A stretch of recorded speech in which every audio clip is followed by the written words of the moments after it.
All right, please rise for the Pledge of Allegiance.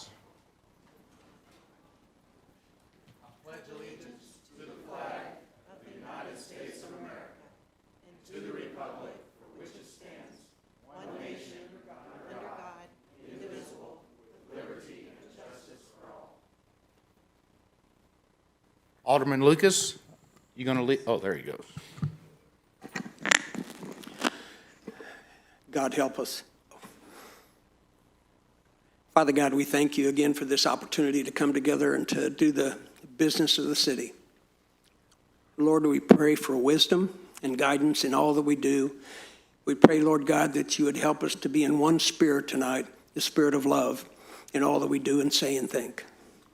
Bless this community, Lord, and all that it stands for. Bless the people that live in this wonderful city. Help them to know how thankful they should be. And we pray, Lord, a special blessing over our city, our state, our country, and the world. Help us all to know that we are one in the eyes of God. In Jesus' name, amen. Amen. All right, Mayor Milton is unable to preside over tonight's meeting. However, he is joining us through Zoom call, as well as Alderman Schultz will be on through Zoom. I'll be running the meeting, but we'll also maintain all votes representing Ward 1. And Madam Clerk, will you please call the roll? Lucas? Howden? Here. Cooper? Here. Milton? Here. Mayor Milton is attending virtually. Denham? Here. LeBlanc? Here. Schultz? Here. Alderman Schultz is attending virtually. Your Honor, you have a quorum. All right, let's start with some awards and recognition. Awards here. Director Powell, is Kendall here? Come on down. Kendall will be presenting David Youngblood of the Utilities Department as Employee of the Month for October. All right, good evening. On behalf of the Mayor, Board of Aldermen, City Administrator, and City staff, it's my honor to announce utility worker David Youngblood as the City of Branson's October 2025 Service and Excellence Employee of the Month. David has quickly become an invaluable member of the Meter Maintenance Department with prior experience as a crew leader for the City of Harrison Utilities. He hit the ground running and immediately demonstrated a strong problem-solving skills, initiative, and teamwork. His ability to work independently and collaboratively has boosted department efficiency and supported preparation for our upcoming advanced meter infrastructure changeout.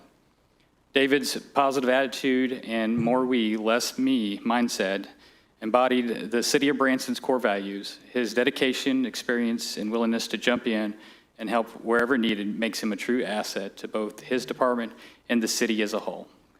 Congratulations, and keep up the good work. Are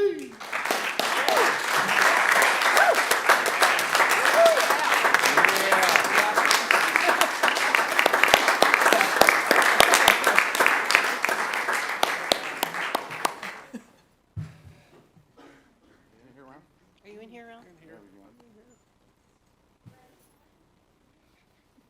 Oh, What's going on back there? Artie was tickling me. Bunch of tomfoolery.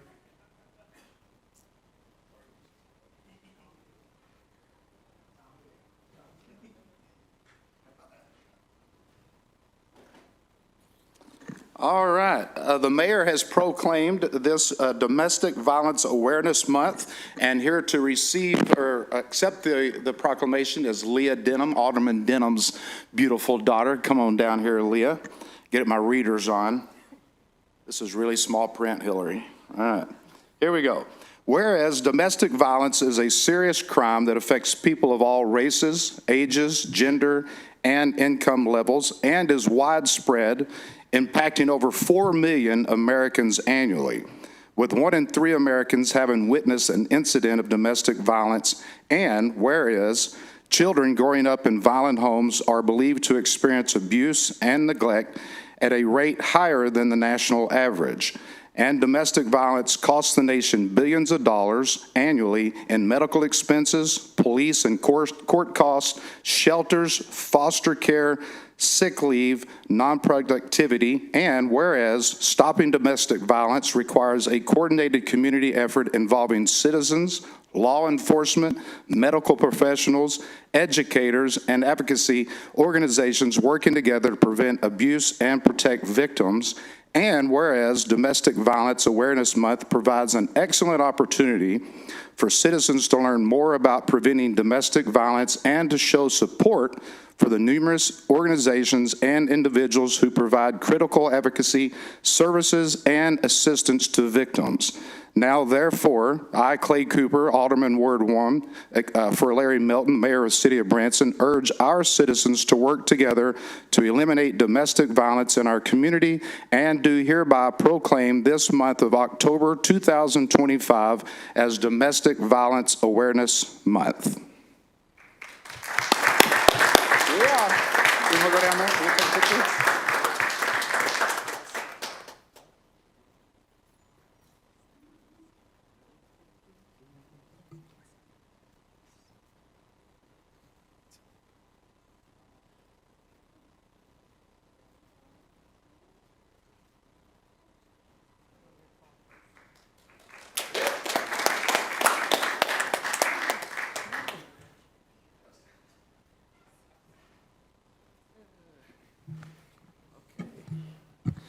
All right, this is the public comment section of the Board of Aldermen meeting. At this time, the board will hear the citizens who have signed up in the order they are listed. Please note the clerk will let speakers know when they have 30 seconds left and a notification sound when their time is up. We ask that speakers wrap up their comments upon hearing the 30-second warning. If a speaker would like a board member to bring an item from the consent agenda down for additional discussion, please note this request during comments. Please come to the freestanding microphone in front of us to address the board. Madam Clerk, do we have any speakers? Yes, sir. We have two speakers. Our first one is Mona Miller speaking on Gretna Road. Hello, Mona. Welcome back. I'm on there. By the way, before I start, everybody, happy birthday, Charlie. You know, we have a beautiful city here, but we've got some blighting going on. I drive Gretna Road 3 times a week, and those gazebo roofs on those gazebos make us look bodunk. Now, we just put in new flagpoles and got some beautiful flags. You know, we could cover those roofs in one day with a good metal roofer, and we could roof them in red, white, and blue. And we could make Gretna Road look beautiful again because the shake shingles have blown off. There's holes in some of them where they've completely deteriorated the wood on those gazebos. And I think y'all need to take just a little bit of money and a little bit of time, and let's beautify Gretna Road, and let's make those gazebos as wonderful as they were when we put them in the late 90s. It's time for a little beautification on Gretna Road. You already deemed it a blighted area, but it doesn't have to look like one. And everybody, I got a couple more minutes. Don't forget my big event, November the 8th, the paint by numbers mural I Spy wall. I need y'all to come out at 12 noon. And especially you, Larry, you got to get yourself well enough that you can be there. We've asked all the fire departments, the police departments to all come out and be represented as we reveal this Patriot mural of bringing them home and the I Spy attraction wall for Lake Vibe on 165. We got overflow parking at the state park, and we've got shuttles. So y'all don't be walking across the highway. We got a shuttle that'll bring you over safely. So come on out. We start at 8 a.m., and we'll paint till dusk or until the wall is finished. So what can you do in Branson for $5 per person on a Saturday afternoon? And even the little bitty kids can paint rocks. So come on out and join us, and let's make this mural an attraction that goes around the world. We'll have 10 live streamers. And one more thing, the Convoy of Honor will pass through starting at 10:30 in the morning on the 9th. We will make our loop around Branson, and we will be actually going through Veterans Village, and the helicopter folks are going to go up, put a GoPro on the bottom, 2 live streamers inside, and we're going to be live streaming the convoy through Veterans Village on the 9th of November around the world. Thank you, Any ma'am. questions? Hey, you ain't wrong about the gazebos, and I like your suggestion. Hey, Clay. Yes. So I've actually inquired about those in the past, too. It's been brought up before. Yeah, my understanding is they were originally part of a planned development, but some of the people that have really helped to kind of revitalize that corridor right there with the flags and everything has been Becky and James Jewsbury with the Veterans Initiative. And I actually brought up the idea of revitalizing the roofs of those with that organization. I'll have to get an update for you on that. I think they brought it to their board, and that might be a good avenue I think to the kinda- metal yeah. roofs with red, white, and blue would just be dynamic for the most patriotic city in the United States anyway. Well, I like how Marshall just threw that over on Becky, didn't he? Next speaker, City Clerk. Our final speaker is Brian Seitz, speaking on meeting with Liberty Electric CEO. Howdy. Yep, I agree with everything that Mona just said. And those gazebos do need to be revitalized. And I also agree with painting rocks, because that's what I feel I do most of the time, paint rocks. And real quickly, because I got to get home and babysit my grandchildren. Valerie's home alone with 2 one-year-olds and a 4-year-old, and she needs me there. So I'm going to say this real quick. I met with the CEO of Algonquin Utilities, which is the owner of Liberty Utilities. He took time out of his schedule, flew into Springfield. We had about a 45-minute one-on-one meeting. There was one other representative there, and Jonas Argus was there as well, who used to be affiliated with the Branson Chamber. I told him 2 things. The perception of Liberty Utilities is bad, especially in our area because of the mistakes that were made in billing, the mistakes that were made with the smart meters and so forth, and he owned up to that. And he said one of the reasons, and his name's Ron West, that he is the new CEO was to take care of problems like that, because there seems to have been a disconnect between the board of directors and the people that they actually serve. So he, as CEO, he said, and I believe him, that he's going to be that bridge so that we can change the perception and change the reality of Liberty Electric in our area. And then I told him before we actually met, I said, I'm not, I'll say it in the way differently than I said, I'm not pussyfooting around. I said, that 40% increase that you're calling for is not something that the residents of this area nor the people of the state can afford. And I was very firm with him on that. I said, you have a perception problem and you have a percentage problem.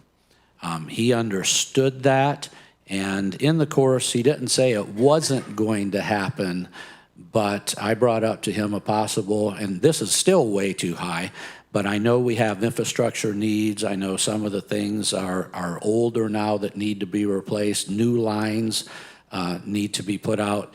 And I talked about no higher than 19%. And he shook his head yes, and he wrote everything down, and he promised, and this is an internationally known CEO, that he would take these concerns back to the board. 19% is still too high, but it's half of what they were calling for. And the price of everything has went up. I get it. And so hopefully that helps decisions that could be made by this board concerning Liberty Utilities and Electric. He was, we had a very frank conversation. I'm 5'8", 160 pounds, and he's like 6'4", Notre Dame, former Notre Dame football player. And I said, look, I'm not playing. And he said, nope, I'll be the same with you. And so we had a great conversation. I am really hoping that that increase is going to be cut in half or more. And I think we can get that done. So hopefully that helps you make decisions as far as utilities and so forth goes. Any questions, comments, concerns? All right. I just yes. want to say, from my perspective, thank you, Representative Seitz. You and I have talked about this several times, and for you to take the leadership to meet with the CEO and address what really concerns all of the residents and businesses in our city is just wonderful on your perspective. So thanks very much. I appreciate it. Thank you. All right. Thank you, guys. Thank you, Representative Sykes. All right, that's it, right?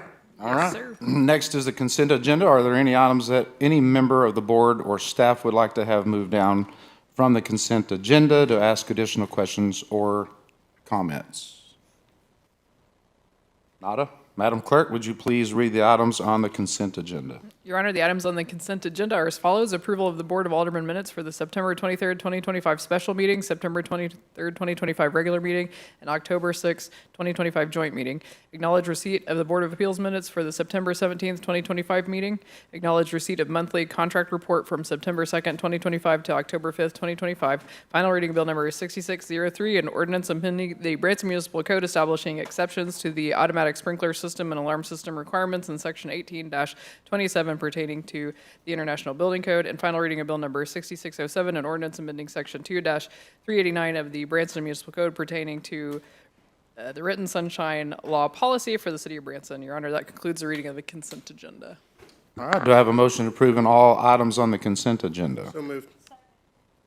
All right, we have a motion and a second. Madam Clerk, will you now provide a roll call for the consent agenda? Lucas? Howden? Cooper? Yes? Denham? LeBlanc? Yes. Schultz? Yes. Result of the vote is 6-0, motion carries. Your Honor, this is a first reading of bill number 6599, an ordinance amending Appendix A of the Branson Municipal Code pertaining to water and sewer rate adjustment of utility fee schedule. This item was postponed during the September 23rd, 2025 regular meeting. It has had a motion and second and is ready for additional discussion and a vote. Awesome. We will begin with a report from Kendall Powell. I feel like I just saw you. Good evening. Yeah, Chad's getting the presentation. There we go. Again, good evening. Thank you for your time on this topic, and as it is very important to our utility and our customers of City of Branson. So first of all, I want to start off with a little bit more in-depth history of water sewer rates for the City of Branson.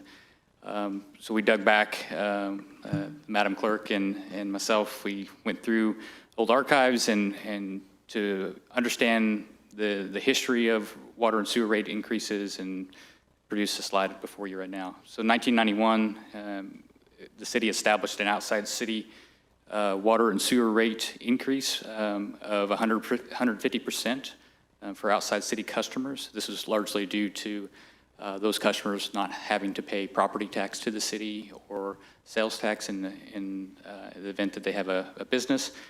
And then in 94, they increased it to 200%, and in 95, they increased it to 250%. In 1997, they did a tourism tax special election to help with major capital improvements. And then in 2005, they removed the winter month discount for commercial properties. So in the winter months, commercial properties were charged residential amounts, and so that was an increase of 50% on the water side and 92% on the sewer side. And then in 2006, through the latter years, you'll see a various amount of different rate increases, and it was all based off of the needs at the time of each year. 2010, you'll notice there was a pause in rate increases, and I'll get to that in a minute. We had a outside engineer look at our utility and to assess rates for us. And 2015 was another big year where the base rate for water was increased 27.5%, but the actual usage amount was decreased by 12.5%. And then a base rate was established for sewer and an increase of 10% on the sewer side. And it varied in 2016 and 2017, the water and sewer rates were increased a larger than normal amount. And that was largely due to the administration and the board at the time had a direction, given a direction to staff to start building up funds to help pay for infrastructure out of rates. And then that changed in 2018. As you see, with those two large rate increases for those years, that set a path of just 2% rate increases for the next 3 years, actually 5 years.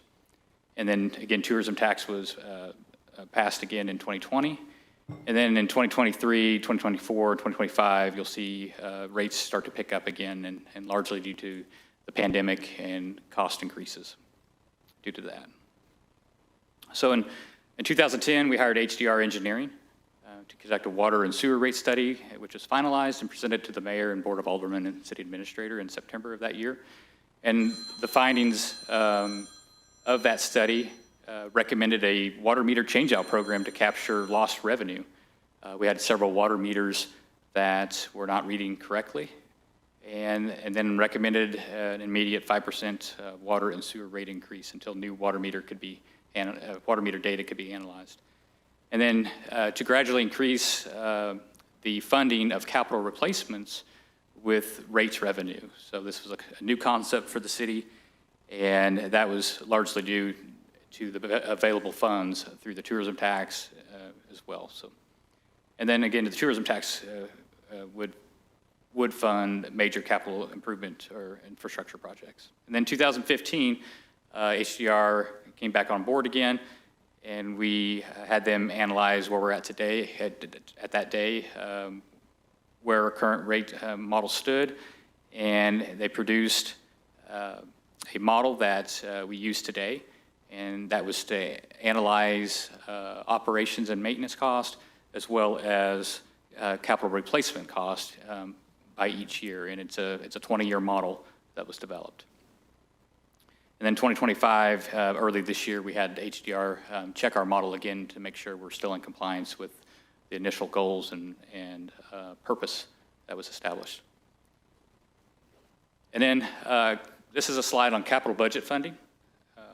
So the green would be sewer sales tax funds. So sewer sales tax funds we apply for each year to help with sewer infrastructure projects, so major projects to take place. We apply for those funds through the Taney County Commissioner's Office. And you see in 2023 and 2024, 2025, we got a significant amount of funds through that sewer sales tax. And then water sewer rates, those numbers on that line item represents the amount of dollars that went towards capital replacements of existing pumps and components that help our system run. And you'll see in 2023, 2024, 2025, hovers around that $2 million to $2.7 million mark.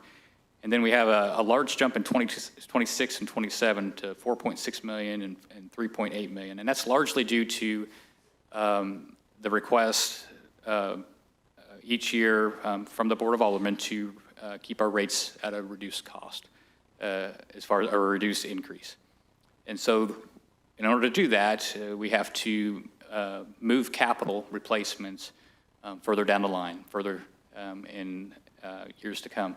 And so many of those capital replacements balled up in 2026 and in 2027 itself. Water, sewer, tourism tax is represented in that red color. And these are budgeted items and proposed budgeted items that are water sewer projects. And now this doesn't include streets or stormwater improvements or sidewalk improvements that the tourism tax can be used for as well. And so this slide represents how heavy our water and sewer infrastructure needs are versus historical available funds of the tourism tax. And so in purple, you'll see the historical available funds that we've received from tourism tax. This does not include that 25% that goes to marketing. So this is 25% taken away from the initial amount received, and this is the remainder amount that's used for water, sewer, streets, and stormwater and sidewalk projects. And as you'll see, there's an outlier in 2027 where we're proposing a treatment plant expansion at our Cooper Creek facility. as well as a major lift station improvement to help convey wastewater from the Compton Drive facility over to our Cooper Creek plant where we can expand. And next slide is rate comparisons. So we proposed a 20% rate increase for water, which is represented by the black arrow in the top two slides. Those two slides our two charts are for water, and the red arrow represents a 10% rate increase on the water side. And you'll see on the residential water rates, the black arrow at the 20% would project a water bill for a customer using, on average, 5,000 gallons per month of $26.50, which is roughly around $4.40 increase from currently what we are current today. The red arrow at 10% increase shows that same 5,000 gallons of usage at $24.29. And for commercial, this represents a 2-inch size water meter using 100,000 gallons of water. The black arrow at 20% is $782.29, and at 10% would be $717.10. The two charts below represents sewer rates. Again, the black arrow represents the 15% rate increase we originally proposed, and then the red arrow would be a 9% rate increase. So again, you'll see in the black arrow for a residential customer using 5,000 gallons would be $23.15, and at 9% rate increase would be $21.94. And on the commercial side, again, 2-inch meter, 100,000 gallons of usage, at 15% rate increase would be $8.12, or excuse me, $812.33. And then on the red at 9% would be $769.94. So I want to back up and talk a little bit about the other entities that are on these charts. And you'll see, for example, on the local area of residential water rates, what's represented to the left of the arrows in purple, you'll see Public Water District 3, which also serves the City of Branson customers, or City of Branson residences. They're at $58.92 for that same amount of 5,000 gallons. And then to our south, the water company that serves the City of Branson residences, Missouri American Water, would be $67.01. Gives you a good idea of where we're compared to those around us. And then, and again, on the commercial side, you'll see the same colors represented for those entities as well. So part of our assessment is capital replacements. We have our O&M cost, but we also have capital replacements. That's what keeps our facilities running and serving our customers. So you'll have a lengthy list of sewer and water capital replacements listed on the left. I have priority rankings on the left as well. You'll see their dollar amounts in the center there, and then you'll have what I labeled core assets and enhancements. So core assets is an absolute necessity. Enhancements is something that's going to improve the health of our utility to further initiatives and different aspects we see that need to be improved. So option 2 represents the red arrow and what we had to do to get to that dollar amount. So, on the sewer side, we reduced our wastewater conveyance study updates and I&I mitigation from $500,000 down to $250,000. And on the water side, we reduced our Meadows carbon equipment project from $250,000 actually down to $25,000. So we reduced it by $225,000 itself. And that was largely due to our staff working through some trial runs with some equipment and processes to improve the water quality of the city of Branson and taste and odor. As you move down, you'll see other items that were moved from 2026 to 2027. We have 3 of them there, and then a couple items got moved to 2029. So this slide represents the water rate funding options for 2026. Option 1 being the 20% rate increase, and option 2, the 10% rate increase. You'll see operations and maintenance cost stays the same in both options. Capital replacements on the water side was reduced significantly to achieve the 10% rate increase, dropping from $2.19 million down to $1.4 million. Additional revenue produced on the 20% side would be the $1.1 million, and with option 2, the 10%, it drops down to $560,000. So we have a deficiency either way in the model where we're short dollars, and on the option 1, we're short $1.2 million, and option 2, we're short $1 million itself. So reserve percentages at the end would be 27% on the 20% increase and 35% on the 10% increase. And I'll touch more on reserves and some slides coming up. 2026 sewer rate funding options, option 1, again, 15% rate increase, option 2 being a 9% rate increase. Operations and maintenance stays the same. Capital replacements, I have it reducing here by $250,000. The additional revenue produced goes from $1.1 million down to $700,000. You see our deficiencies in both options there at 1.4 and 1.6 million. And reserves is at 61% and 58%. So we're burning down our reserves to achieve operations and maintenance plus capital replacements, along with raising rates to balance out the needs. And you'll see that in this next coming slides here. So on water rate option number 1, again, that would be the 20% rate increase. You'll see in the bottom the years, so you see 2025 at 3 and 16%. That's the, for 2025, we raised residential rates at 3% and commercial rates at 16%. In 2026, we proposed a 20% rate increase, and then the 5-year outlook would be 2027 would be 8%, 2028 would be 5%, 2029 would be 5%, 2030 would be 5%, based on what the model projects in operations maintenance cost and replacements of capital for those years. You'll see in the red line would be our 20% reserve limit, so this is what we're obligated by state statutes that we have to maintain at least a 20% reserve. The blue line represents where those reserves would land at with by year with the operations maintenance costs plus capital replacements.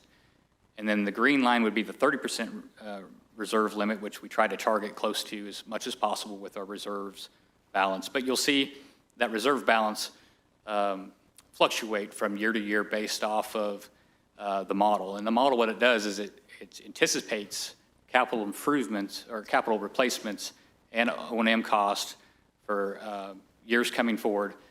And so you may see that reserve balance get above that 30% reserve line. And that's on purpose because we're trying to build up enough dollars to take in the impact of future capital and future O&M cost. And you'll kind of see that blue line fluctuate. And here in this 5-year projection, you see it kind of balances out between the two 20% and 30% reserve amounts. Water rate option number 2 is the 10% rate increase for 2026. And so you'll see again down on the bottom in each year what we represent. And I was asked, the mayor and I had a pretty extensive conversation last week to discuss options.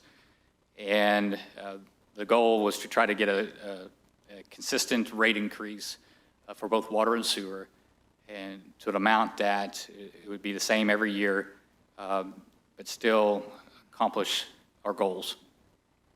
And in this model, you'll see it's 10% for the 5-year period, each year being raised 10%. You'll see that blue line shoot up above the green, the 30% mark, and that's because we pushed capital further down the road. We pushed it to future years. And then when those years come aboard, you'll see in like 2027, 2028, 2029, that blue line starts to dip pretty sharp, closer to that 20% reserve mark, and then it starts to shoot up as it starts to see relief in that model based on the funds we're receiving, and also the expenses that we have. Sewer rate option number 1 was the 15% rate increase. Again, we have a large amount of reserves on the sewer side, and we're burning down reserves, plus having rate increases to help steady us out so we don't get below that 20% mark. And so this model's 5-year projection shows 15% for 2026, and for 2027 and 8%, 2028 8%, and 2029 8%, and then 2030 of 5%. Option 2 would be a 9% rate increase for each year for the next 5 years. And it shows, you kind of see the blue line, how it changes. The fact it drops the blue line much closer to the red, much quicker, and then pretty much steadies out that you see in that 2030 mark there. It hovers around 24-25% reserves over the next 5 years beyond 2030 as well. Happy to answer any questions. Thank you, Kendall. That was a lot of work, deep diving on that, because, I mean, a couple weeks ago, the 20% didn't settle real good with a lot of folks, and you did a lot of work to give us an option, and along with the mayor's input, so appreciate that. Any board members care to comment or discuss? Anyone up here? And by the way, we did have a study session on this last night, so we were here a couple hours last night on this as well. Mayor, you or Alderman Schultz have anything to add up there?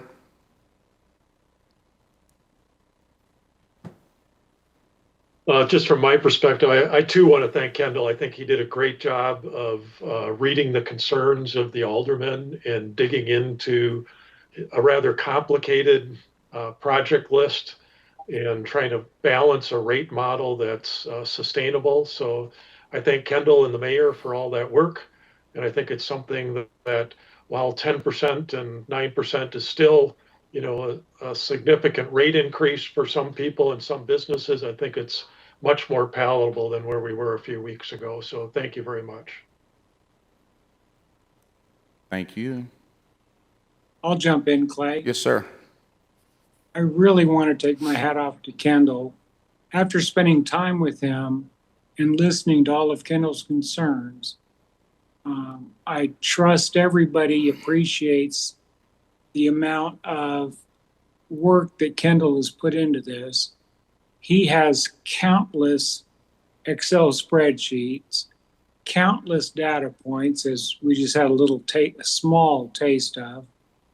And so spending time with Kendall and going through the different capital improvements, and I felt that, in fact, my phone rang off the hook when we had the presentation suggesting a 20% increase.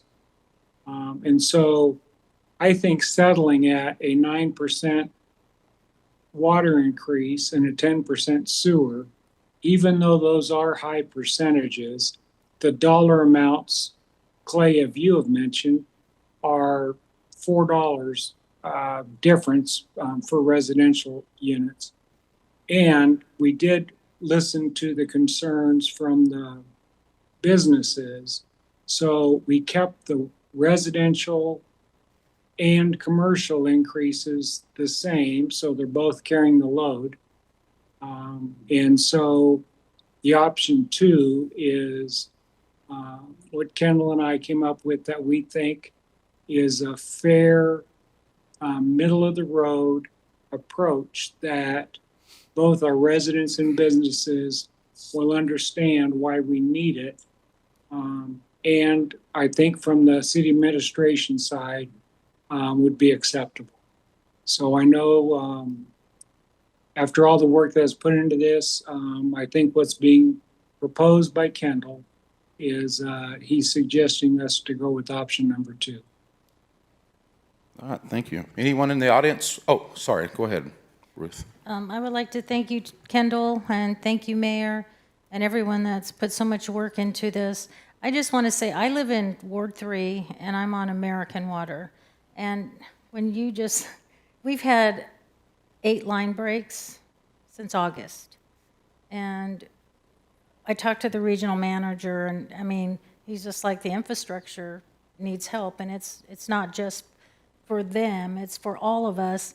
But with the rates, just as a comparison, you said the 5,000 gallons a month for $26. My bill that I just received was for 1,800 gallons, and that's $31. So that's at $1.72 a gallon versus the 52 cents. So yeah, nobody wants to see an increase, but we do need to bring everything up to date. So public safety is #1 concern, and that's what we need to do. So thank you so very much. You good, Ron? All right, anyone in the audience wishing to speak on this?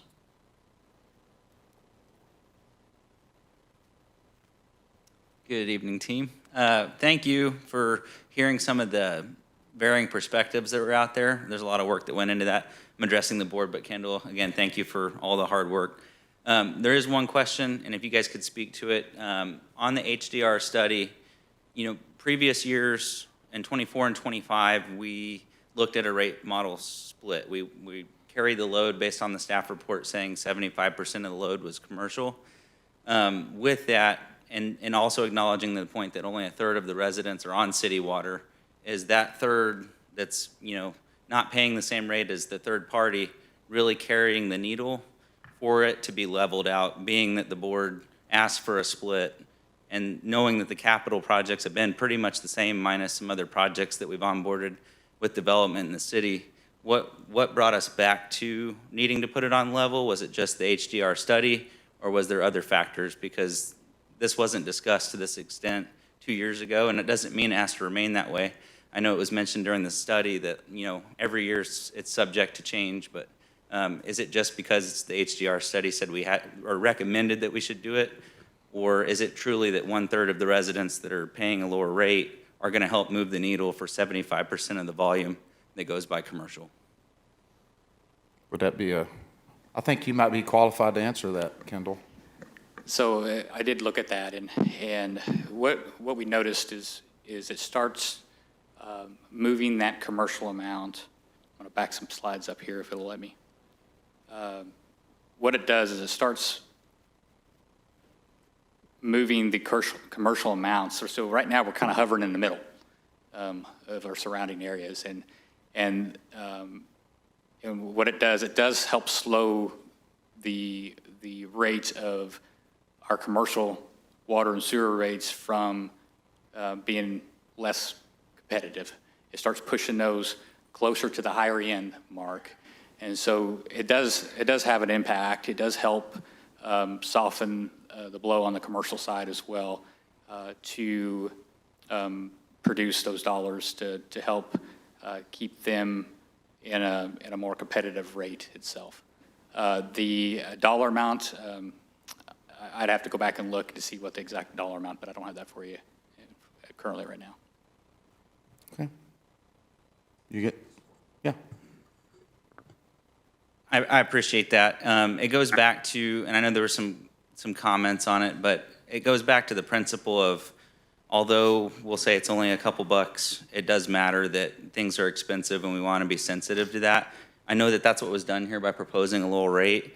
Whether or not it's because deferred maintenance or any other reason is something to be considered. But one of the questions I think is, if it's a third of the population that's benefiting from it, that same third of the population is now subsidizing the commercial water structure, where the other residents, yes, are on Missouri water. So it can be looked at from a couple different perspectives.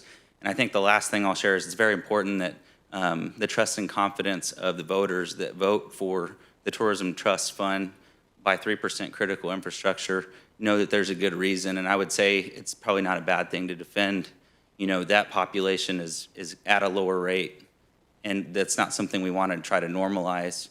Operations and maintenance are what they are. Pumps don't know any difference between the residents, brushing their teeth and flushing a toilet versus the commercial business. The commercial business can raise its rates to compensate as a cost of business. They can also write off expenses. Residents can't. And so it's just another perspective. I completely understand as a business owner, there's cost to everything. There's just a population of folks out there that's a perspective and a question. We've done it before. It's been a precedent for 2 years preceding this year. And as a finance committee member, it's something we've had a discussion as. And so there was a change. And so it's just trying to understand what was different this year than 2 years ago. So I appreciate it. The spirit of it is there's a lot of work that goes into it, and I'm dedicated, and I appreciate everything that everybody does. I'm just trying to bring a well-rounded perspective of our community, which means listening to everybody. So thank you. Yeah, I get that. I mean, I don't like raising my ticket prices, but sometimes I have to, my toilet paper costs more, the paper towels cost more, the hot dog buns cost more, and that's kind of, that's kind of the beast. That's the way it does get passed on. Everything gets passed on to the consumer at some point. And I'm not disrespecting anything you said, but unfortunately, that's how it rolls. Clay, I just want to address this briefly. I think there was a lot of sticker shock when we first saw the 20%. And what I was trying to do, because I had made a motion to shift some of those percentages towards the commercial side as opposed to the residential side. And I just wanted to clarify that I don't think that was the best solution, and that wasn't necessarily the be-all, end-all. But there was some comments out in the community and everything. So I just wanted to kind of address that. I kind of like this a lot more. It wasn't that I was just really trying to put all the burden onto the businesses. I was just kind of trying to find a solution that would make that sticker shock a little less, a little bit more palatable, I guess. So I just wanted to kind of clarify that. Artie, Mr. Chairman? Yeah, Alderman Schultz. Yeah, I'd like to move that we amend Bill 6599, incorporating all the changes indicated in red.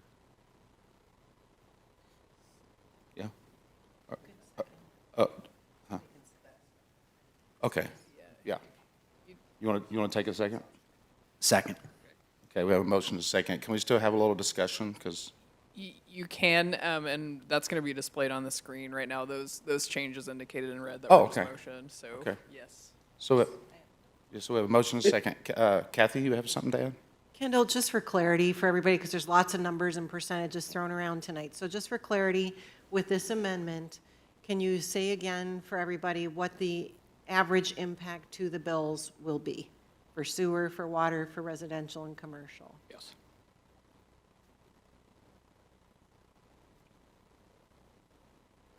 Just a moment here. I have to pull up a model. So on the water side, with a 10% rate increase, just to pull up here. Apologize for the delay.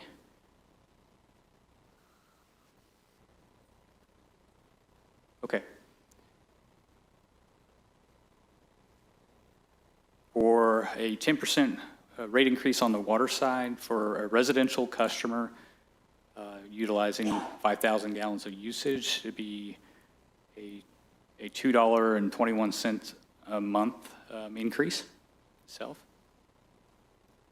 On the sewer for residential, at a 9% rate increase, it would be $1.81 a month.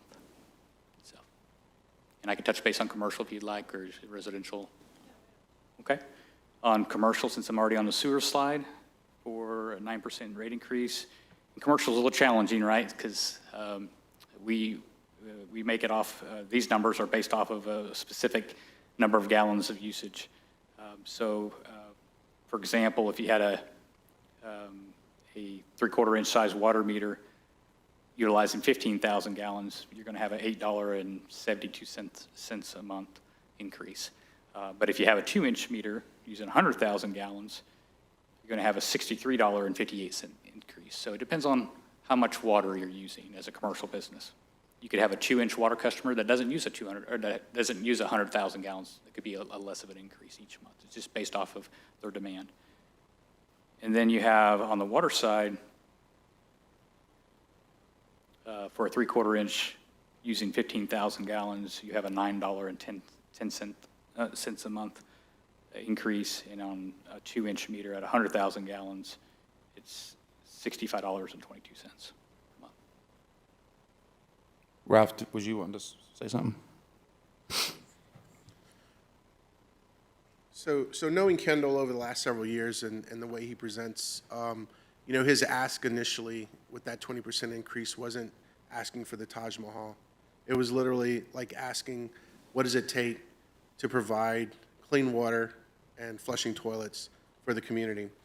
And if you notice in all of his presentation today, you know, and just kind of a little context, I know the, you know, Liberty Utilities was kind of interjected into cost of doing business, but in all of the lists you had there, I didn't see where Liberty Utilities was kicked down the road. We have to continue to pay that in order to get things done. But also understanding that anytime we defer these capital improvements, there's a cost increase that's incurred in pushing them down the road. And that's the one thing tonight that hasn't been talked about, is that yes, we're able to make numbers work to give a perception of, okay, we're not increasing that much, but are we really? Because the long game in is that this is going to cost more money at some point. And, you know, so when you look at this, just keep that in mind, that your initial ask was to kind of get us flush and to really get us to that point where we can have those subtle increases. And again, I kind of retort back to 4 years ago, we knew this was going to happen, and we tried to, through COVID and all of the different things that we had, try to make some accommodations for the economic things that were happening. Again, not talked about, but was factored in, or was a factor. So just keep those things in mind. Like, okay, yeah, we're not going to have as big of an increase, but later on, there will be. And I think, you know, it's one of those things where a little bit of pain now gives us less bad taste later. But I really think that in the long run, this will probably cost us more, just because of the way the economics of things running. So, but for all that being said, you know, with all the concerns that were out there, you know, Kendall, you and the mayor definitely got together and crunched some numbers. And I think this is a model that, that should be very palatable for many. No one wants to increase, but the economics are what they are. And, you know, I think this is definitely just, you know, kind of part and parcel to your dedication to this. You've been here doing this a long time. I don't think there's anyone in this city that could hold a candle to the knowledge that you have and the operational skill that you have in doing what you do. And I'm just pleased that you and the mayor were able to come up with something that was workable. So thank you so much for all the effort and all the time that you put into it. And I'm sure the residents should be very happy with what's going on. All right. I'm ready to take, is everybody done discussing? All right, we have a motion and a second. Let's vote on the amendment. All in favor say aye. Aye. Aye. Aye. All opposed, same sign. The result of the vote is 6-0, motion carries. All right. Any more discussion? Audience, board? All right. Let's vote on the bill as amended. All in favor say aye. Aye. All opposed, all opposed, same sign. It's not final. Hey. Aye. The result of the vote is 6-0, motion carries. Don't make me gavel you, Ralph. Thank you. Thank you. Thanks, Kendall. Your Honor, this is the first reading of Bill Number 6608, an ordinance authorizing the City of Branson, Missouri to issue its taxable industrial development revenue bonds in a principal amount not to exceed $11,500,000 for an industrial development project, Butterfly Palace project, and authorizing and approving certain documents and actions in connection therewith.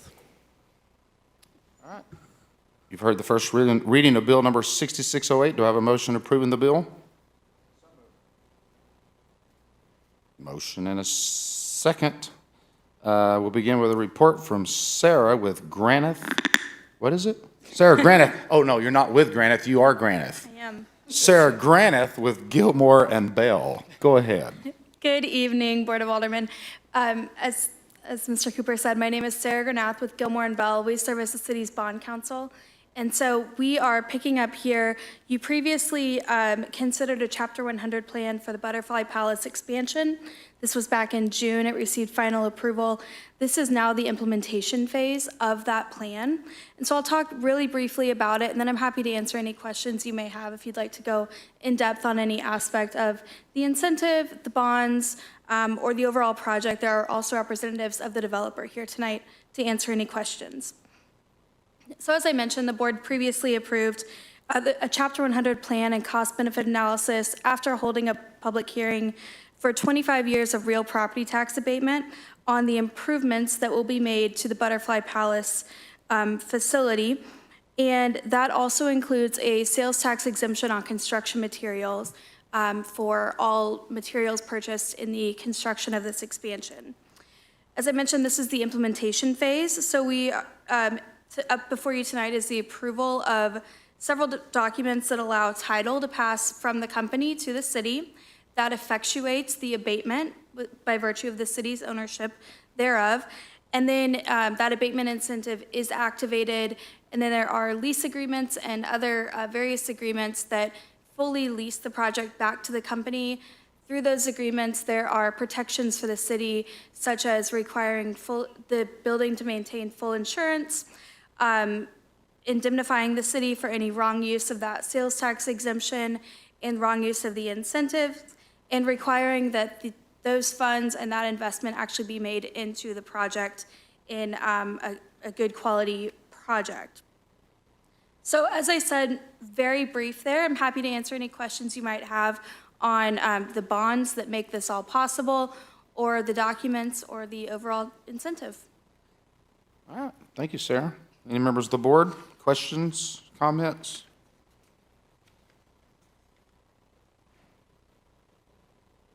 All right. Anyone in the audience? Okay. I guess we're going to vote on this. All in favor, say aye. Aye. Aye. All opposed, same sign. The result of the vote is 6-0. Motion carries. That was easy, wasn't it, Sarah? Your Honor, the next item is a presentation by the Chamber CVB on the 2026 marketing plan.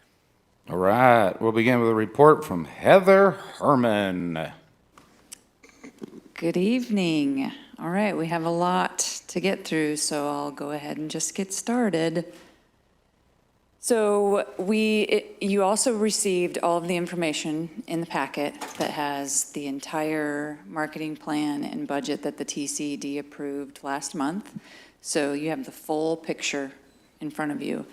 And we wanted to share our KPIs and our goals. Everything is there.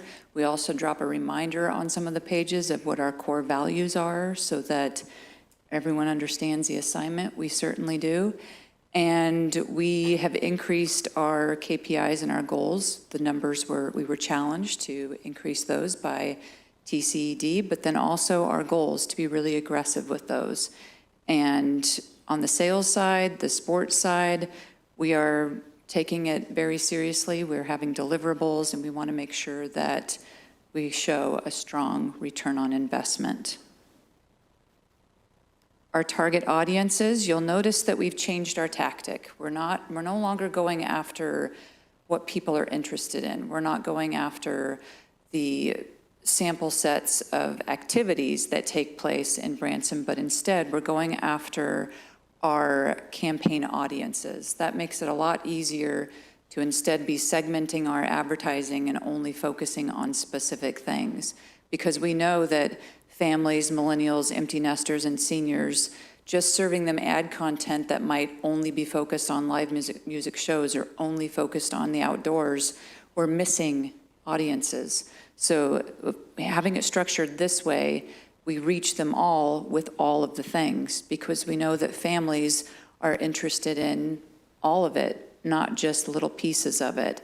And this will make our marketing so much more effective and so much more streamlined. And we've also divided it out so you can see the different markets that we're focusing on for our sales, sports, and meeting audiences, and how it all kind of overlaps. There's a common theme across all of it. Our target audiences, there's a lot of information up on that screen, but again, you have that information that you can turn pages through and look at it. It's all based on data. It's all based on data and research that we're pulling in, showing who is visiting here, what they're doing, how long they're staying, where they're coming from, and we know what our target markets are. And you can see based on radius, where they're at, and the majority of our visitors are obviously coming from that further out distance, 100 to 300 miles away. And we want those visitors that are coming further out because they stay longer and they spend more money. Where My Heart Sings is our new campaign, which we're really excited about. That has already launched for Christmas, our Christmas creative. And this is a sample of what this looks like. This is just the social side of it. So picture this moving and having movement and digital movement throughout the concept and the campaign. And we're highlighting what we have to offer. It's lively, it's fun, it's entertaining. There's so much to do. And again, it targets all of those different age segments rather than focusing on just one activity. Again, some more of the creative. It launched on October 1st, so we have it all placed in market right now. We now will look at how it's performing. So we'll give this a few weeks and see how it's performing based on what we had last year. We anticipate that it's going to do well. It already is. It's already triggering. And we think that it will continue to do well. Moving forward with the rest of the campaigns on into the new year, when it's no longer focused on Christmas and it is the Where My Heart Sings campaign, we will be watching that very closely to make sure that we have the creative, the imagery, the video that really backs up that entire song and the whole messaging. And then I thought we could look at our commercial. And I think, Hillary, do I need you to click on that? Perfect.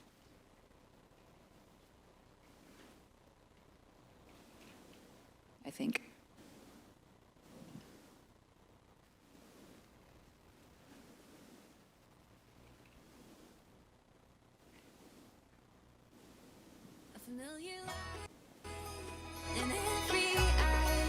Take it all in, it's Christmas time. The memories of what's in store play like a song I've heard before. Where there's still joy in the simple things, and this is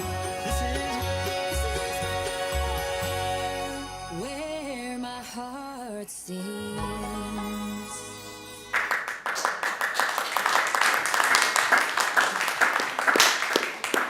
We're really excited about that. As you know, we had a rather intense RFP process that went out for local talent to be able to submit their auditions. And of course, the Petersons answered the call. They were one of many. And we worked with them through the summer. We filmed them at the mansion and got amazing content of them creating this Christmas song. And then, of course, for the rest of the campaign going on into the new year, it will be Where My Heart Sings without jingle bells and Christmas feels. How our marketing approach will work, we've shown you on a calendar here how we don't have a dark time. We don't have a time where we're going to go quiet. We will be marketing all year long. We have evergreen messaging that will be used throughout the entire year that focuses on all of the things that we have to offer, but then we really narrow it down by category of our different segmented times for spring, summer. Christmas in July campaign worked really, really well this summer. We did a special feature with the Hallmark Channel, and that delivered. Already, we looked at the initial report. We get the credit card data that has started to roll in. So individuals who were served those Hallmark ads during the end of July and the month of August, we have that pixel placed, so anyone who saw those, their credit card data and their cell phone data are going to be used forever. So it can all be tracked back to that Hallmark ad. And initial results after just that small window of advertising, we're sitting at about $20,000 in economic impact of people who have already booked trips. So we know that it worked and it's going to deliver. And we have some really exciting things planned for a Hallmark installation in Kansas City next summer in the middle of the heat to bring a little bit of cool Christmas feel in Kansas City to promote Branson. And then fall, of course, August through September, and then Ozark Mountain Christmas, that October through December window. So we've kind of broken that down on a calendar to give you an idea of what that looks like and how our marketing efforts will be taking place in the calendar year. But how are we doing it, you may be wondering? We do it through a lot of different channels, and rather than reading all of them to you, we wanted to highlight some of them, but social media is huge. We've added in a new component with AI so that we make sure that anyone who's looking to use AI to book a trip or start doing trip planning itineraries, that we are incorporating that through our website. Also using CTV and broadcast, email marketing. It's all extensive and it's all in there, and we are all currently building the entire plan throughout the year of how that's broken down month by month. But you can see at the bottom of each page, we've shown you how this also goes back and correlates to all of our KPIs and all of our goals, because that drives everything that we do. We also use research and data. Datify is one of my most favorite tools. I think I'm in there every day, and Placer, we use that every day as well. I can tell you that we just ran our initial report for Fall Fest and what the numbers were for that weekend, and it was busy. I know you all were probably down there for the Fall Fest weekend, and just for those 2 days, we saw an increase in visitation by about 111% year over year. And to give you a specific number, we had 22,000 visitors between Friday at 10 a.m. and Saturday at 8 p.m., and they spent an average of 72 minutes per person downtown in Branson. So I would say that's pretty effective. And we've run our initial survey to our downtown businesses. We've had about 10 businesses respond, and some of them have said that they saw a 40 to 60% increase in sales. So as you can see, these tools are very important for what we do. We don't operate on a hunch. We don't operate on a whim. We don't operate on a, we think so. We do it with data. We do it with that cell phone data, credit card spending metrics, and we report back so that you all know what was effective and what's our return on investment. We also use Smith Travel Research, and what's really great about the Datify platform is it pulls in our Smith Travel Research, which is our lodging data, but then it also pulls in Lighthouse, which is another one of our lodging data platforms. And all of that comes through Datify, so we can monitor our local vacation rentals. As you all know, we have a lot, over 10,000 of them, and we're able to look at booking windows. We're able to look at what the average daily rate is, and if their occupancy is increasing while our regular hotels are decreasing, we can see all of those trends and then be able to kind of forecast, but then also look at what is spending looking like in the market, and possibly pivot some of our advertising based on where those markets are being booked and where they're coming from. The destination impact calculator is also a really big one. We use that in partnership with the convention center, and it helps us to be able to track these groups that come in. What is that economic impact when they bring in a group of 500, 1,000, 3,000, and be able to track everything that they do while they're in market. We'll be adding a new one next year, which is Trove, and that will be giving us some visitor sentiment results to be able to tell us.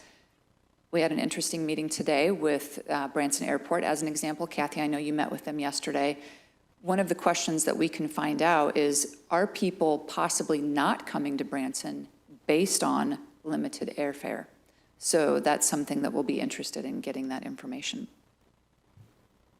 We wanted to give you just a sample of what some of our reporting looks like. You can find this on the Explore Branson website. If you go up to the very right top corner, Under research and data, you'll find our platform is there, and it updates every month. You can find far more than this. You'll find our top DMAs, you'll find spend information, you'll find a very extensive, open to the public, be able to go on there and look at what the reporting looks like. Meetings and groups and sales. There's a lot going on here. We have reduced our sponsorships by about 30%. So instead of paying for big signs and big placement and stickers on the floor, we've changed that model, and we've put the money into, we need to have desk side appointments and increase how many people we're meeting with and getting real leads and real RFPs out into the market.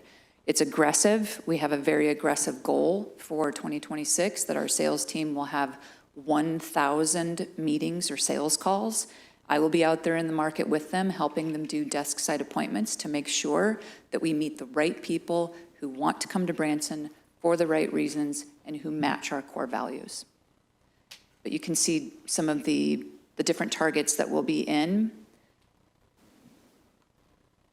Sports is the same. They're actually currently out they're at the Teams conference right now, and it's going really well. They sent pictures, and what's really cool is Christina Hagee from our team said that they made a playlist of music from local performers in their booth, and the Teams conference is playing their playlist to the entire conference right now. So she was so excited. She sent me a video of it. She's like, "Do you recognize that song?"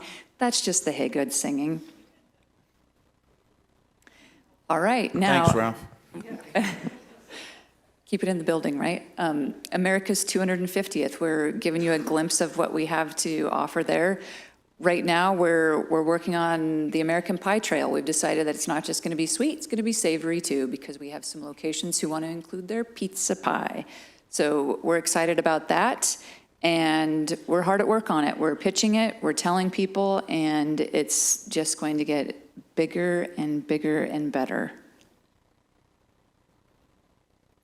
Then, I know this is a detail you've all been waiting for, but very detailed budget. It's all there. And you'll see what it was in 2025, and then what is projected for us to receive in 2026. And then we included some notes about what we did in 2025, and then what may have changed or adjusted in 2026.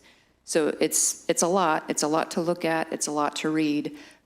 But we think it's important for you to have as much clarity and transparency around how those dollars are utilized as much as you can. And it's all broken down by category that we've gone through. And all of this information is on the city's website as well, if anyone wants to look at it. You'll notice that we did increase the budget some for historic downtown in anticipation that we would be working on the Fall Fest again, and then also a new event for 2026, the Harley Rally, as well as some noted line items for 250 specific efforts for the celebration. Leaves you with a balanced budget. And then we did also include, in a previous packet that we sent over, the TCD information. It's also on their website if anyone wants to look at it. That recording of what we went through at the September 25th meeting, and their detailed budget as well. But I would love to take any questions that you may have. Thank you, Heather. Fire away. Marshall, I'm assuming you're first. Look at him, he's just itching over here. No, I have to really actually take a breath so I won't get emotional, because this is how strongly I feel about this. You know, very seldom in life, let alone government, do you get everything you've asked for. But that's kind of how I feel, especially with the new Where My Heart Sings marketing campaign. You know, people know that I've been an advocate for the music shows for so long. But that didn't mean that we just only marketed our music shows. And what a brilliant way to encapsulate everything and just put it to a song, and put it to a song that means well, that is heartfelt, no pun intended. And so that's just tremendous. Heather, I thank you so much. I thank Pam and everybody who's worked on this. Mike, for your leadership during this year. My goodness, it's just such a tremendous improvement, and I'm just so thrilled with where we're at. I wasn't a tough cookie maybe for the first era of your tenure, but because I wanted to see, sort of some of the things that I'd been asking for, but also that I had campaigned to the citizens for, and I guess it started with Pam, and she came to me with this idea for an event, which is music related that we'll talk more about. And then I saw this. Grant Sloan texted me today this image about maybe some of the theming that's going to happen for the Black Tie Gala. And I mean, just over and over again, I see our history being recognized while we launch ourselves into the future. Our live music shows have been placed at the respectable position that they always should have been. And I just can't thank you enough. And I'm just thrilled. So thanks. Absolutely. Thank you. It's our pleasure. Anyone else want to chime in? I bet the mayor does. Oh, Ruth, go ahead, Ruth.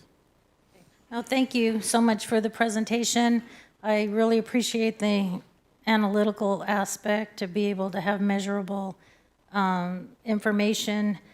But I noticed on the Christmas ads, maybe I just overlooked it, but are there any ads that include faith for our Christmas? They do, actually. And unfortunately, those are not dynamic ads that we have in the presentation, but we do. We heavily feature faith in it. We have some scenes from Sight and Sound, and across the board. I think that was actually one thing that was called out in TCD. Someone mentioned that they thought we should remove it. So it has been left, and those shots have been left, and it's very much a video pan of Mary and Joseph holding baby Jesus, and then it's there. I can send you some additional views of that. And I will say that when it comes to the faith piece, I know that this was a lot of information, but we're aggressive in the faith market. And I'm going to give you an example of the Connect Faith Conference. Several months ago, at the beginning of this year, we brought a Connect Faith Conference opportunity for 2026 to the TCED. And it was a higher dollar number, and it didn't fit within the budget. We tried to work that out with a partnership between the TCED and the city, and the numbers didn't work. So we had to pass on it. It was for November of 2026. And by a mistake of the Connect Faith team, they failed to communicate that message to their leadership, went to a board meeting, and at the board meeting, it was announced that Branson was going to be the location for the Connect South Faith Conference. And our salesperson had to speak up and say, that's wrong. We couldn't make a deal on the budget. At that point, it was too late. They came back to us in an emergency situation and said, our mistake is your opportunity to gain. And we now will be the host of the Connect South Faith Conference in November of next year. And I know that it was also met with some hesitation that it was during Veterans Week and it was peak season, all of that. We did our due diligence. We met with the Hilton team. Their occupancy was 32%. They could use it. So we will be getting, I don't want to say the number because it's on the record, the deal of a century to host the Connect South Faith Conference. And speaking with other destinations who have hosted it, they couldn't believe what we were able to negotiate because they came back with a number and we knew that they needed us. So we came back with an even lower number and it worked. And this is going to be an opportunity for us to showcase our destination to about 400 operators, agents, and planners in the faith market in the United States to show them what we have to offer. Okay, thank you. And also, the ads for Christmas that include faith, I mean, Christmas is about celebrating the life of the birth of Jesus. Will that be the same, shown the same percentage of time as Absolutely. the others? Yes, Will ma'am. have the same, okay. Yes, ma'am. Thank you. Yes. Ralph? Play. Thank you. You know, there's a lot of, like, I guess a lot of backstory to all this, and Marshall kind of mentioned a lot of it, but, you know, I think, you know, it kind of started when Pam took over as the head of the CVB, and just the level of cooperation that seemed to start falling into place. And we talk about building bridges and things like that, and I think, you know, as this leadership has all been installed, you know, 1 and 2 and 3 years consecutively, we're seeing the fruits of that labor and the fruits of, you know, kind of this board kind of taking some risks and taking a little bit of heat sometimes. But it was worth it because I think we all knew that there was a bigger vision in this, and here's what's happened. Like, even the idea of the Connect thing, like, holy smokes, like, you know, I'll kind of use a phrase I hear in my office, because it's a God thing, you know? Like, it definitely, you know, it was something that was really a point of a desire, something that we really wanted to use to showcase who we are as a community. And because of the economics of it, or the numbers didn't work, you know, the idea was to pass on it, and then, holy smokes, it worked anyway, right?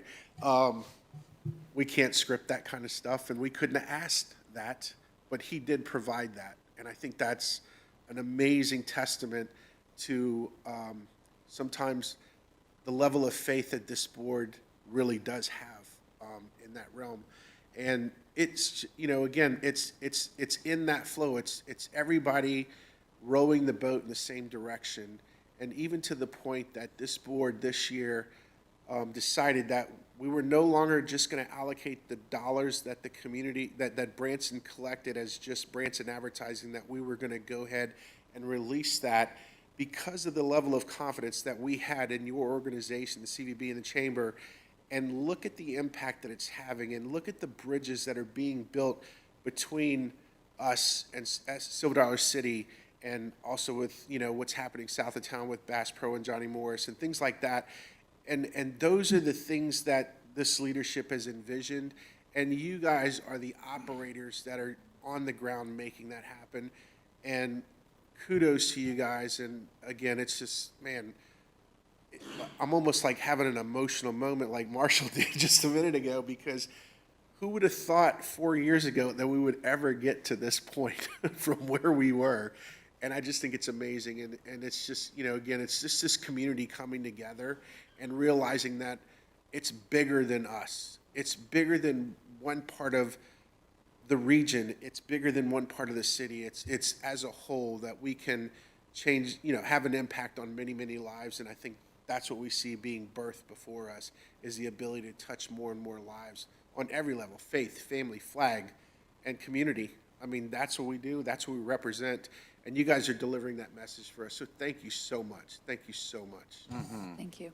Yeah, I mean, I was a frustrated show owner, theater owner for many years with that organization. And as I look out there, and Ashley and Heather and Mike and Heather, and Pam and Heather, it's after years of lip service, we're getting results, and it feels good.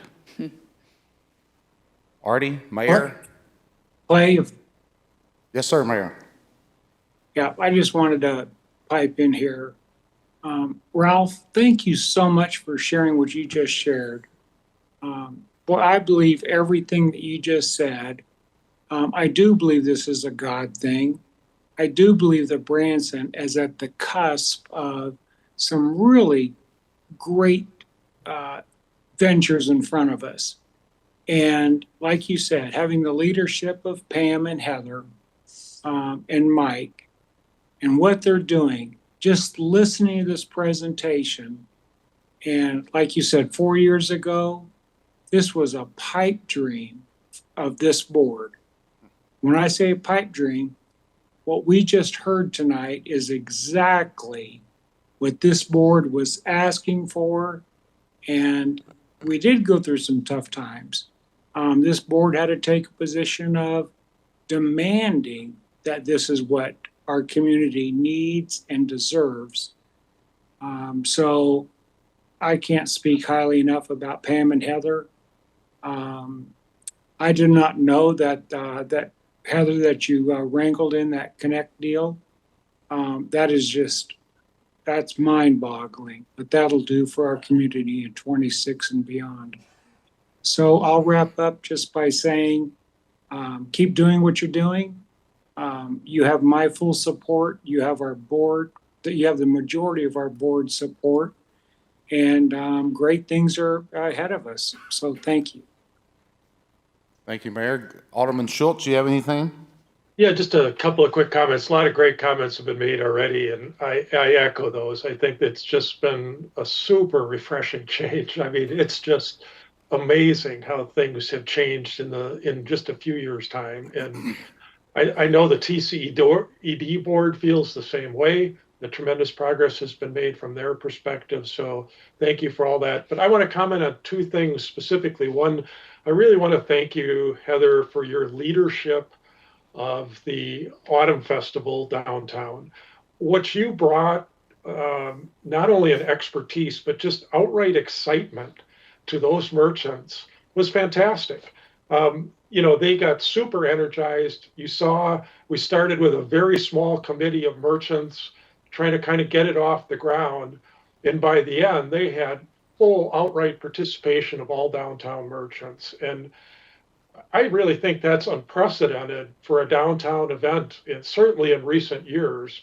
And I just want to take my hat off to you and the CVB for really jumping in there and helping everybody understand what's possible and bringing the tools to bear to make that happen. I think that was just outstanding work. And so on behalf of the downtown merchants who may not be here to speak this evening, thank you, and thank you from the Alderman perspective. I also want to thank you for the transparency on the financials. We've talked about that in the Finance Committee. Kathy and I both sponsored a motion to say we should be more open and transparent on those expenses. And tonight you have filled that requirement completely. So thank you very much. Keep up the good work. Look forward to continued success and great reports from your organization. Thanks. Thanks, Glenn. Thank you. Clay, real quick, Yeah. just in conjunction with what Glenn said, I have a lot of downtown merchants that are clients of mine, and I got to tell you, their overall feeling was they finally did something for us. Like this, it was like they really, like, their hearts were warm by the efforts that you put forth, because no other time have they ever felt like someone did it for them.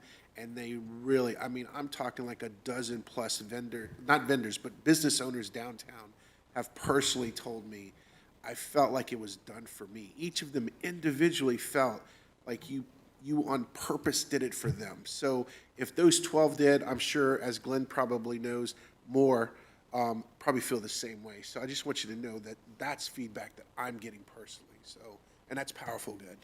Thank you. I just see that downtown as being the heartbeat of Branson when you arrive. It's the centerpiece of where people should be spending their first few moments when they arrive. And it's charming. It's now with the new signage and all the improvements, it's walkable. It's so easy to promote from our perspective and what we do. It's so easy to take people down there. And I mean, we had news stations arrive without us even knowing it. Color 10 showed up without our knowledge, and we were able to just drop everything and do interviews. And it was such a really exciting feeling to be there that Friday morning, and before 10 o'clock, the streets were already packed.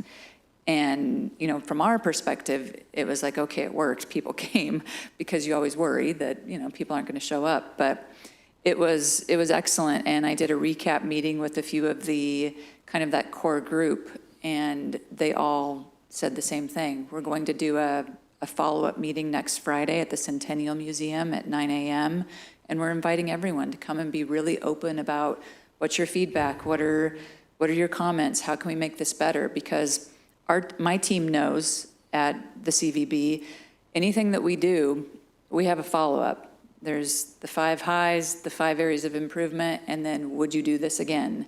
And if so, why or why not? And that's how we approach this one too. So we're getting really great input, and we want to know that it becomes an annual thing and we're able to do it again and again. But I think it's also shown those merchants downtown that it's possible to do this more than once a year.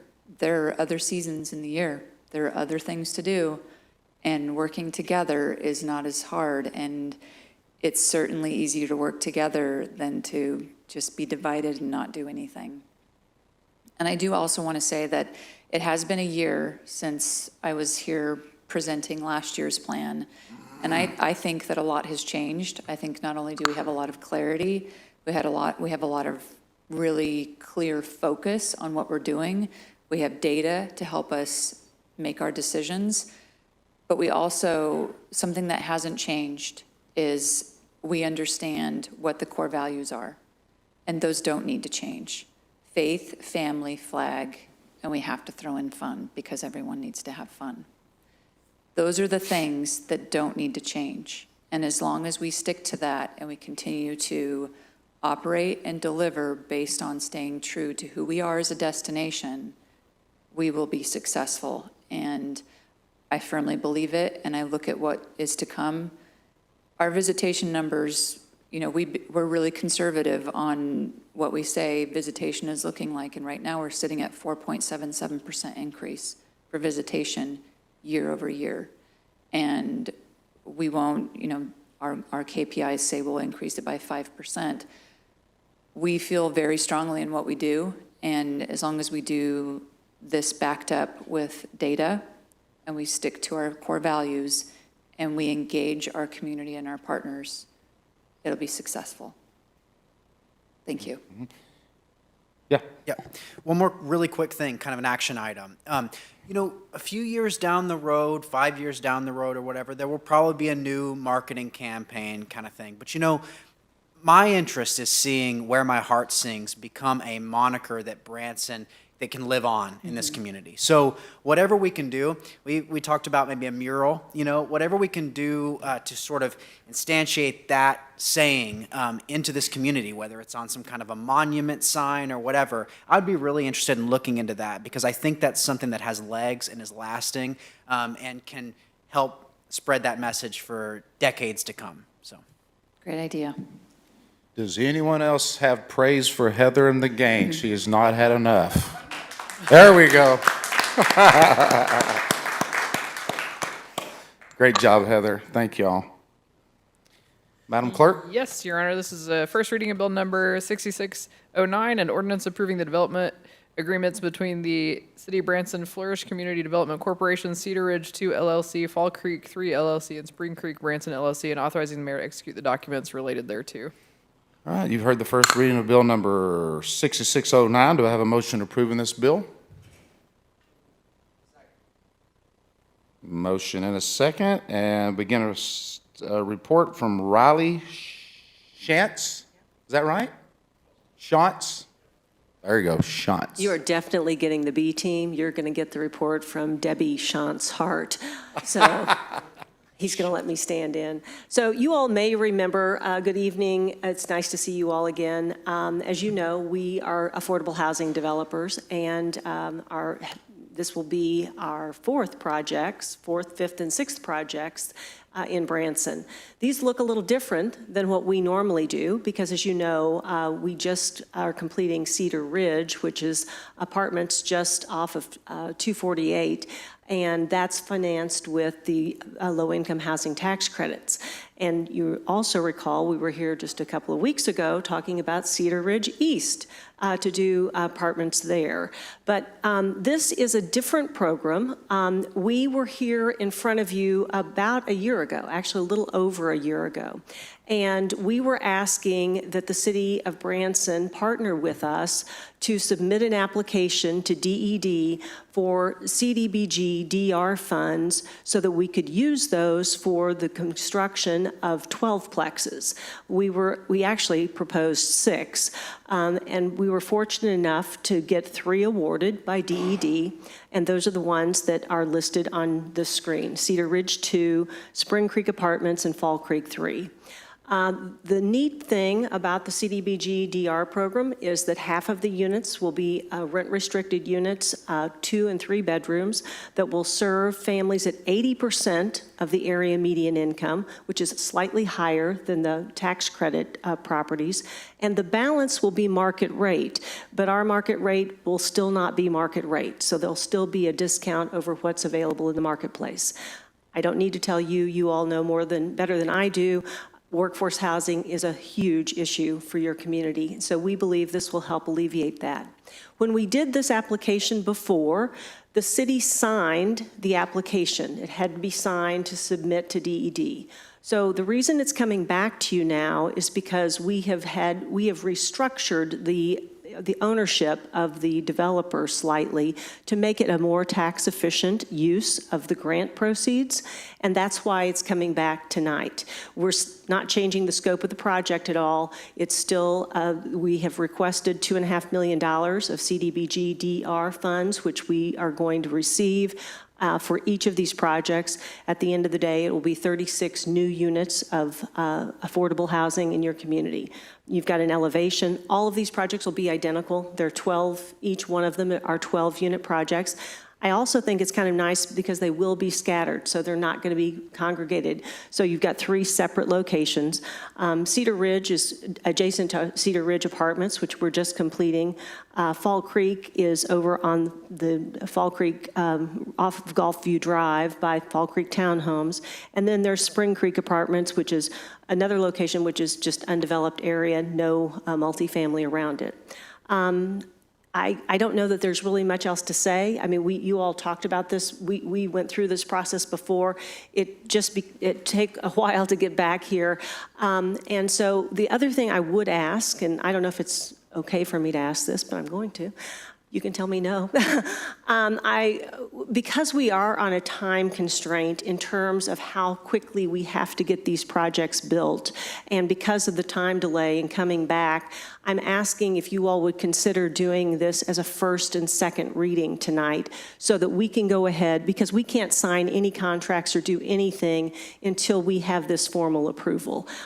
So I'm asking if you would consider doing this as a first and second reading, approving this. And then I'm happy to answer any questions or turn it over to the A-team. Anybody have any questions up here? Anyone down there? Mayor, Alderman Schultz, any questions?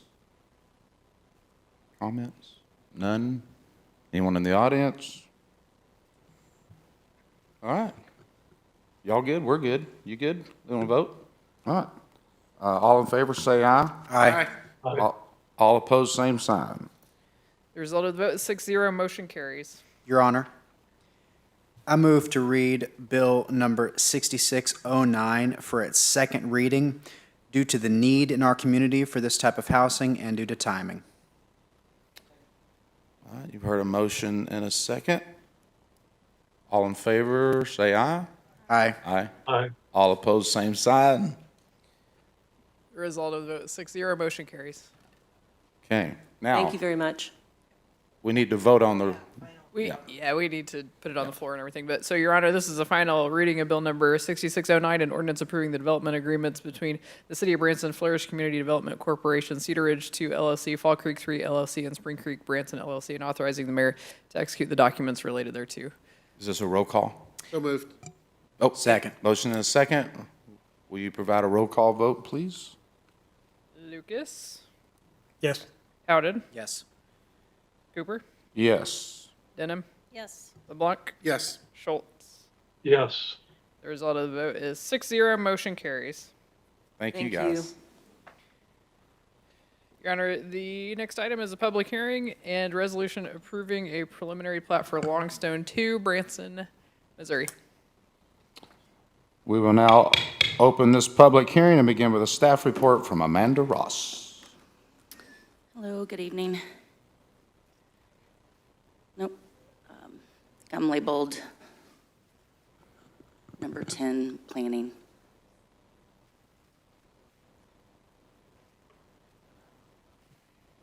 There we go. All right. This is a request for a preliminary plat for Longstone 2. I have a few visuals for you guys tonight, but we'll roll through them pretty quickly. The applicant is Kevin Garnett with Miko Engineering. Owner is Brent Long. The intent is 35 single-family residential lots on 11 acres. The density is 3.18 dwelling units per acre. The max allowed in LDR is 6 dwelling units per acre. Our legal advertisement went out on August 16th. This is an aerial view that shows the property, and it's west of Highway 65, south of 76 Country Boulevard, and if you're familiar with the First Baptist Church, it's south of that as well. It is, as you can see, a wooded vacant lot. Some orthometric views from the north and the east, south and west. It is currently zoned low-density residential. The existing conditions are that it is undeveloped and it is wooded and surrounded by low-density residential to the north, south, east, and west. The proposed zoning will remain low-density residential. This is our existing land use, and this shows that the property is vacant. The aerial with utilities, you can see sewer and water is on site. Our 2030 preferred land use does designate this area as low-density residential, so it is in compliance with our 2030 community plan. Article 2, Section 94.8 outlines the criteria for review and approval of major subdivision plats. After reviewing the submitted documents, staff has determined that the proposal meets the established criteria for a major subdivision. For platting, open space dedication requirements come into effect under our Section 94-119. This section applies to both preliminary and final plats for residential developments and requires consideration of open space provisions, including public open space dedication. For platting, let's see, a formula is used to calculate the acreage required for open space dedication, which must also receive a recommendation from the Parks Board. The project was reviewed by the Parks Board on September 16th, and prior to that meeting, Park staff conducted a site assessment that included field visits, evaluation of sidewalk connections, and a review of greenway, bike trail, and mapping data. Based on their findings, Park staff concluded that the site is not suitable for a public park and lacks connectivity to nearby trails. Accordingly, the Parks Board recommended no public open space dedication for this development. The applicant is proposing 3.16 acres of private open space within the development. This open space will serve as a community amenity featuring playgrounds and preservation of existing woodlands to enhance the residential community. Planning Commission unanimously approved this request on October 7th at the PC meeting, and staff is recommending approval tonight. All right, thank you, Amanda. Any board members wishing to speak on this? I knew Aretha was Well, like I that. sit on the Park Board and Planning and Zoning Commission as well. A huge thank you to our Planning Department and the applicant for such a thorough application. And also, I am so pleased, the Planning Department has a checklist which the applicant completes as well. And so it's just so easy to review and approve applications like this, so thank you very much.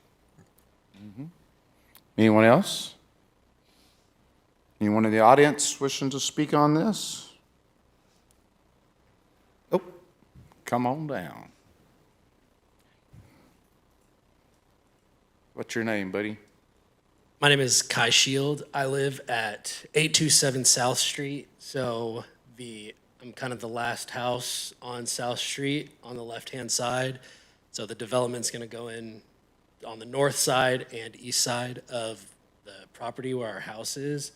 And I just wanted to make a request potentially of the developer. Right now, the street that is proposed, I think it's called Lambrose Drive, is going to be right behind my backyard. And so requesting a potential building of a fence for safety-wise, as my son gets older and starts running around with the 9 homes coming in, roughly somewhere between 15 and 18 cars will be coming up and down that street. So a fence on the north and east side just for privacy and for safety. What, I'm sure there's buffer and stuff. What does it call for as of now? Well, until we get all of those plans in the system, that's going to be hard for me to Yeah. speak on. We have put staff in contact with this individual here. I'm sorry, what was your last name? Shield. Shield, Mr. Shield. And we were able to provide contact information to the property owner that is going to be developing there. So we're going to stay in communication as that process unfolds. Mm-hmm. Marshall? Kai, could you email me? Yeah. mhowden@bransonmo.gov. Mm-hmm. Send me an email and I'll try to get in communication with you. Perfect. I spoke with Alderman Schultz earlier today as well, just trying to, first-time homeowner dealing with all this, and I was like, I don't really know what to do. So he just recommended coming tonight and getting it on record. Yeah, no, I appreciate that. And I'm sure in the future it's pretty early, so, yeah. Yeah, and I was going to say that based on how early it is in the development and the way that our planning department's been working, developers have been very, very gracious. And so it's one of those things, just keep the lines of communication open. And, I think everything will work out for the greater good. Because it has on many developments that have come across our desk. So yeah. Yeah, keep that open. we've had instances like this before where the developer stepped up and did the right thing, so, yep. Anything else? That's all. Okay. Amanda? Oh. Amanda? Yes. If I could, on Mr. Shields' request, could you keep me up to date in terms of the developer's action on this? Just so I'm aware, if they decide not to take any action, I'd like to contact the developer. Sure, absolutely. Thank you. Thanks, sir. All right, anybody else on the board? We good? All right. Public hearing is closed. Do I have a motion adopting this resolution? So move. Second. Motion and a second. Anybody on the board want to speak? Anyone in the audience?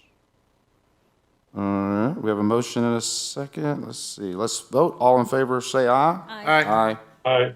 All opposed, same sign. The result of the vote is 6-0, motion carries. Thank you. Your Honor, the next item is a resolution approving the 76 Entertainment Community Improvement District SID 2026 budget.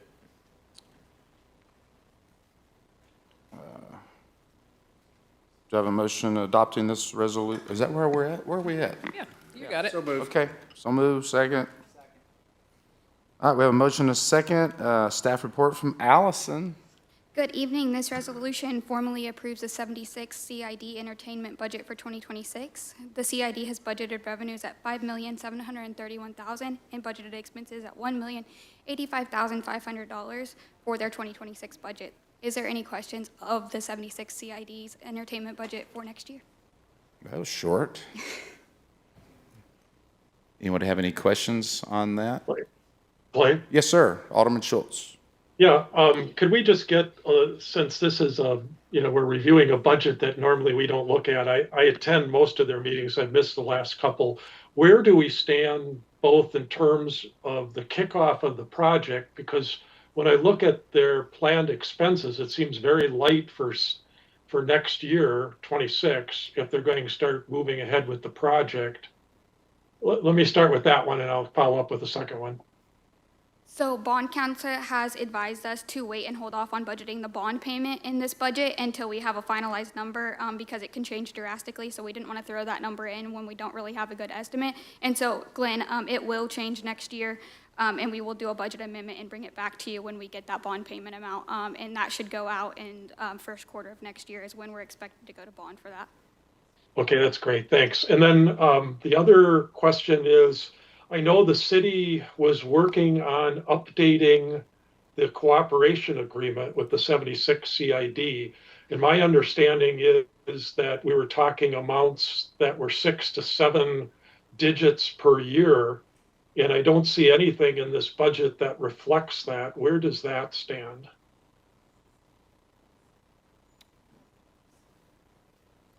So So right now, this is just a basic budget, and we followed the format that we did in 2025's budget, and we didn't add anything to get it to the board and get it approved. And with the project timeline, we didn't see the increase of expenses in the 26 budget. We're looking for the 27 budget, that those will hit. But then we are looking at the cooperative agreement when we go back to do that bond, and to renegotiate the cooperative agreement when we do the bond, and then ensure everything is included in the 25 budget if it's going to hit in the 25 year, or the 26 year, sorry, and then in the 27 year, those expenses will really take on the expensive in the 27 year when everything's up and running. And so those have kind of been pushed off to 2027 for the most part, and we are going to look at that cooperative agreement again when we redo the bond. Okay, so what I'm hearing, and just correct me if I've got this wrong, this is kind of a basic budget, and we should expect the potential of some significant changes mid-year or later in the year that they'll come back to us with. Yes, when the project is finalized and we're ready to go out to bond, you guys will get an amended budget. Okay, great, thank you. Anyone else? No? All right. All in favor, say aye. Aye. Aye. Aye. All opposed, same sign. Result of the vote, 6-0, motion carries. Your Honor, this is the first reading of Bill Number 6611, an ordinance approving participation by the City of Branson, Missouri in a new national opioid settlement with the secondary manufacturers and authorizing the mayor to execute the documents related thereto. You've heard the first reading of Bill Number 6611. Do I have a motion approving this bill? So moved. Second. Motion and a second, and Allison. We have the opportunity to participate in a new national opioid settlement with the secondary manufacturers. Approving this ordinance allows the mayor to execute the documents on behalf of the city, whereby the city would be eligible to receive funding to be used for opioid-related programs. Are there any questions about the opioid settlement? Are there any questions about the opioid settlement? Anyone in the audience? Hearing none, all in favor, say aye. Aye. Aye. All opposed, same sign. The result of the vote is 6-0, motion carries. Your Honor, this is the first reading of Bill Number 6612, an ordinance approving a lease purchase agreement with Simmons Bank for the purchase of public safety vehicles for the police department and authorizing the mayor to execute the documents related thereto. You've heard the first reading of Bill 6612. Have a motion approving the bill? So moved. Motion and a second. Allison's still here. And my last item, approved as part of the 2025 budget, was the purchase of public safety vehicles for our police department. This item approves a lease purchase agreement with Simmons Bank. This will be a 3-year lease agreement at an interest rate of 3.2% and an annual payment of $197,983.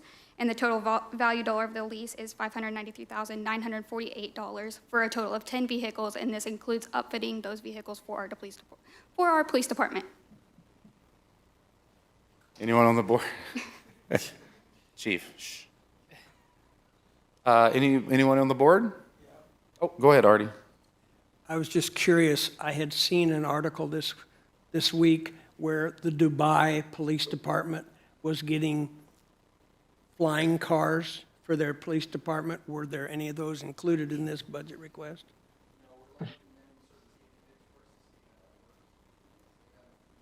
Wow. I guess. Anyone with a real question? Mayor, Alderman Schultz, anything? I'm good, thanks. Okay. Anyone in the audience? No? All right. All in favor, say aye. Aye. Aye. All opposed, same sign. The result of the vote, 6-0, motion carries. Your Honor, I move to read Bill Number 6612 for its final reading Due to timing. We have a second? Second. Okay. We have a motion and a second. Any members of the board? No. Anyone in the audience? All in favor? Aye. Aye. All opposed, same sign. The result of the vote is 6-0, motion carries. Madam Clerk, would you please provide the introduction for this item? Your Honor, this is the final reading of Bill Number 6612, an ordinance approving a lease purchase agreement with Simmons Bank for the purchase of a public safety vehicles for the police department and authorizing the mayor to execute the documents related thereto. Have you heard you've heard the final reading of Bill 6612. Do I have a motion approving the bill? So moved. Second. Motion and a second. Any discussion? All right. Madam Clerk, would you provide a roll call? Lucas.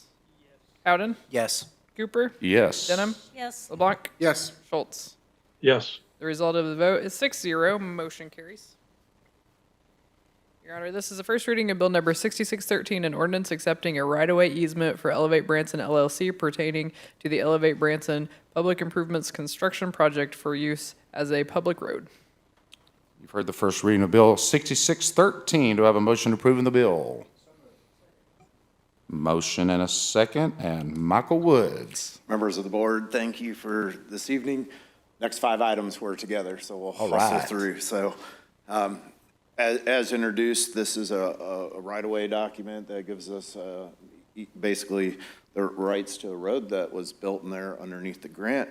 We're asking for a double read for this, as it's part of the grant process to finish up and part of the process for them to finish up. So, road's really close. Asphalt went down over the last couple days. So we're really, really close. Any questions? I don't think so. Anybody have a question about this? Anyone out there? I guess not. All right. Let's see. Let's vote. All in favor, say aye. Aye. Aye. All opposed, same sign. The result of the vote is 6-0, motion carries. Your Honor, I move to read Bill Number 6613 for its final reading due to timing. We have a motion and a second. Any discussion? All right, please vote. All in favor, say aye. Aye. Aye. All opposed, same sign. Result of the vote is 6-0, motion carries. Madam Clerk, would you please provide the introduction for this item? Your Honor, this is the final reading of Bill Number 6613, an ordinance accepting a right-of-way easement for Elevate Branson LSA pertaining to the Elevate Branson Public Improvements Construction Project for use as a public road.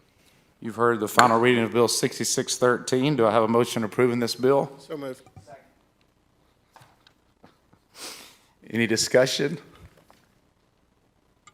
No? Madam Clerk, would you provide a roll call vote? Lucas. Oh, yeah. Howden. Cooper. Yes. Denham. LeBlanc. Yes. Schultz. Yes. The result of the vote is 6-0, motion carries.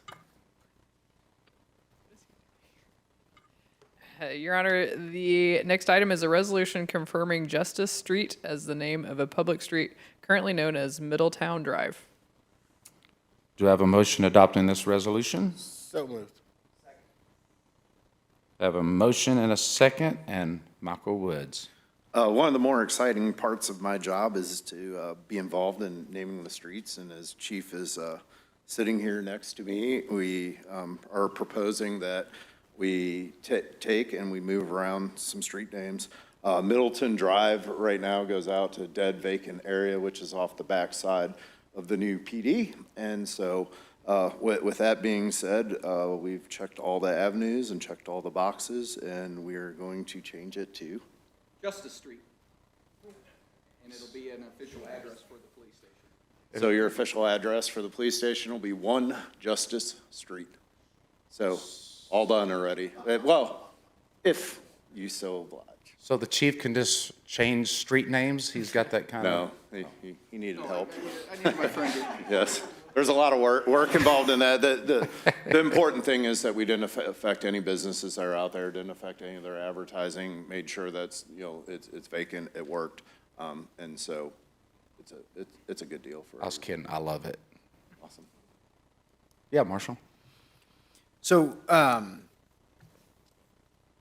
this is generally the process for changing the name of a street would be just a resolution essentially after you do your due diligence. Right, or when you're setting up, For instance, you had a subdivision earlier today. Those street names are normally chosen by the developer. Make sure that it matches with 911, make sure that TCAD and everyone else is acceptable to it, make sure there's no other matches.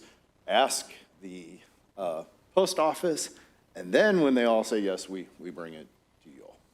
So, because as someone who maybe has an interest in, some street names in the future, with the idea that you would always look to ones first and foremost that didn't have any other addresses on them, basically.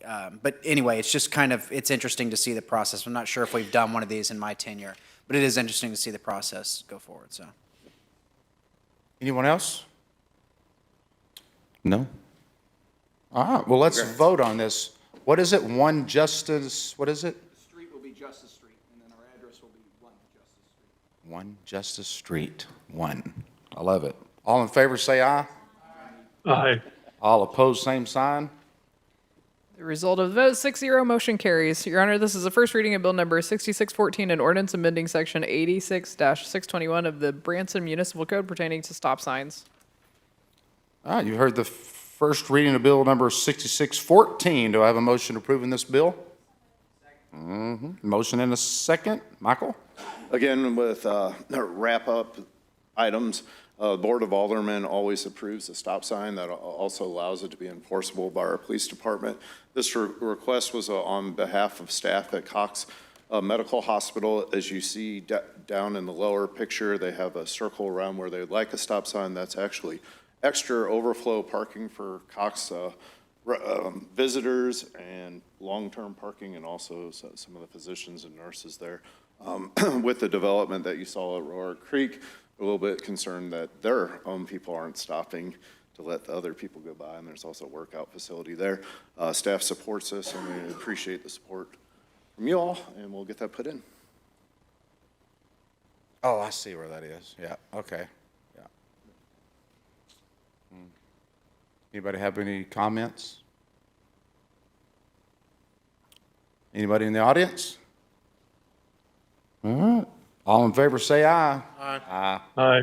All opposed, same sign. The result of the vote is 6-0, motion carries. Your Honor, this is the first reading of Bill Number 6615, an ordinance authorizing the mayor to execute a cost apportionment agreement with the Missouri Highways and Transportation Commission for the public improvement designated as Route 76, Taney County, job number 7P3507, consisting of replacing the signals on Route 76 at the Main Street intersection in Branson, Missouri. You've heard the first reading of Bill 6615. Do I have a motion approving this bill? Second. Motion and a second. Back to you, Michael. Thank you. The Missouri Department of Transportation will be designing and structuring public improvements for the project. It's down at Main Street. There's the picture. As you know, we've spent significant amount of money improving the access and the look down there. We also have themed it out pretty far. What this agreement does is allows us, they're investing $1.8 million in the signal, and it asks for $15,500, and we have some design sense that it's in there, and it also makes sure that the poles are black like you would see in many of the Ozark cities, and it will match all the poles that we did down there. We would have loved to have taken this project in with the downtown development with MoDOT, but realizing that they're now at the planning stage and we are done over finished.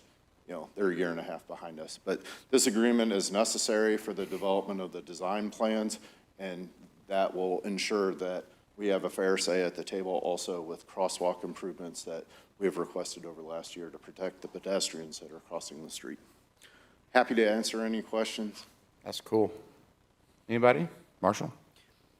Michael, what makes this designated as Route 76 as opposed to 76 Country Boulevard? Are those interchangeable names? I actually am not sure about that.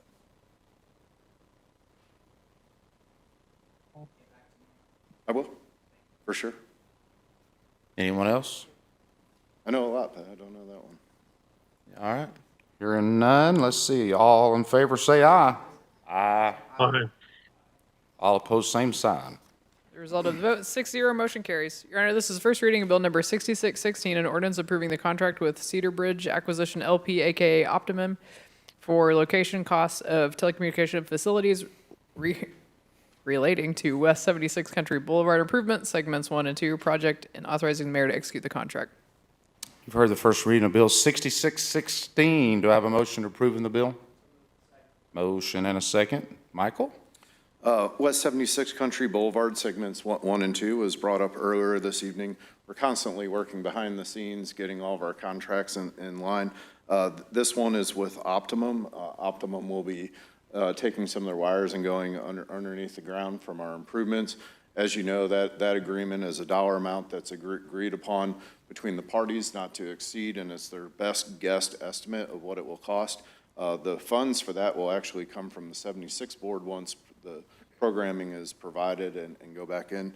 The all-in amount on this is the very last one, is $189,276.41 is the estimated costs that are there, and we would appreciate your support, and all the city parts are done. Or Michael parts, there we go. Any discussion? Anyone in the audience? Hearing none, all in favor, say aye. Aye. Aye. Aye. All opposed, same sign. The result of the vote is 6-0, motion carries. Your Honor, this is the first reading of Bill number 6617, an ordinance appointing members to fill certain vacancies on the City of Branson Tax Increment Financing Commission. You've heard the first reading of Bill 6617. I have a motion approving the bill. So moved. Motion and a second. Madam Clerk will provide a little info. Yeah, so this is just a housekeeping item. We have 2 terms on our TIF commission expiring. They are Gary Groman and James Jewsbury, and the mayor is putting forward both names for reappointment. And that's what this ordinance is doing. Okay. Any discussion on this appointment? Anyone? Like, Yes, sir. Alderman Schultz. yeah, this is I'll be honest, this is a tough discussion for me. First, let me just start off by saying I'm an absolute supporter of freedom of the press. And I also recognize that as we sign up for the job of alderman and elected, that we are to be scrutinized by the press, rightfully so. I also strongly support the ability of the public to address the alderman at the beginning of the meeting to talk about city business. However, I think we've developed a rather perilous contour in this situation. We've got one member of the press who serves on a couple of different appointed committees of the city, who has taken a path of standing in front of the aldermen, speculating about motives on their votes, making accusations about their true intents, and offering innuendos that are largely baseless, but I suppose make great editorials. As a result, I'm having a growing problem of allowing these kind of appointments with that kind of behavior. These boards are designed to present recommendations to the Board of Aldermen to take special care in examining the situation and make a reasoned recommendation to the Board of Aldermen. And yet we saw one of these examples recently coming from the Planning Commission, where this commissioner appeared before the aldermen and made innuendos, made accusations, called people names on the very issue that came from that commission. And I can't, in good faith, say that I'm ready to support a nominee for a board that behaves in that way. I think in this case, it's an individual that has done a good job of service on the boards. That's not the question. The issue is his behavior in front of the aldermen, trying to essentially influence in a very perverse way his desired outcome from his board activity. So as a result, I'm going to make the motion to amend the bill to scratch out, to delete Gary Groman's name from the bill. Second. All right, we have a motion and a second to amend the nomination, I guess, the appointment. We have discussion on it now, or? Yes. All right. Would anybody like to join in on a little discussion? Clay, Yep, who's that? Oh, yes, Mayor, go ahead. it's me. It's me. Who was it? Who was it that seconded this? Alderman Lucas. Okay. You know, I appreciate what Glenn is commenting on, and I thought about that as I put his name up to be appointed. And my resolution in my mind was, these are two different roles. I believe most people would agree that Gary is doing an excellent job on P&Z. He is the presiding commissioner, and he runs those meetings, and he brings a tremendous amount of value and history and guidance for P&Z. What Alderman Schultz is commenting on is what Gary does as an individual and as a reporter. And in my mind, I'd like this board to consider that those are two separate roles. And the reason I wanted to put Gary back on the P&Z is, like I said, because of the professional job and the admiration he receives from so many people for doing that job.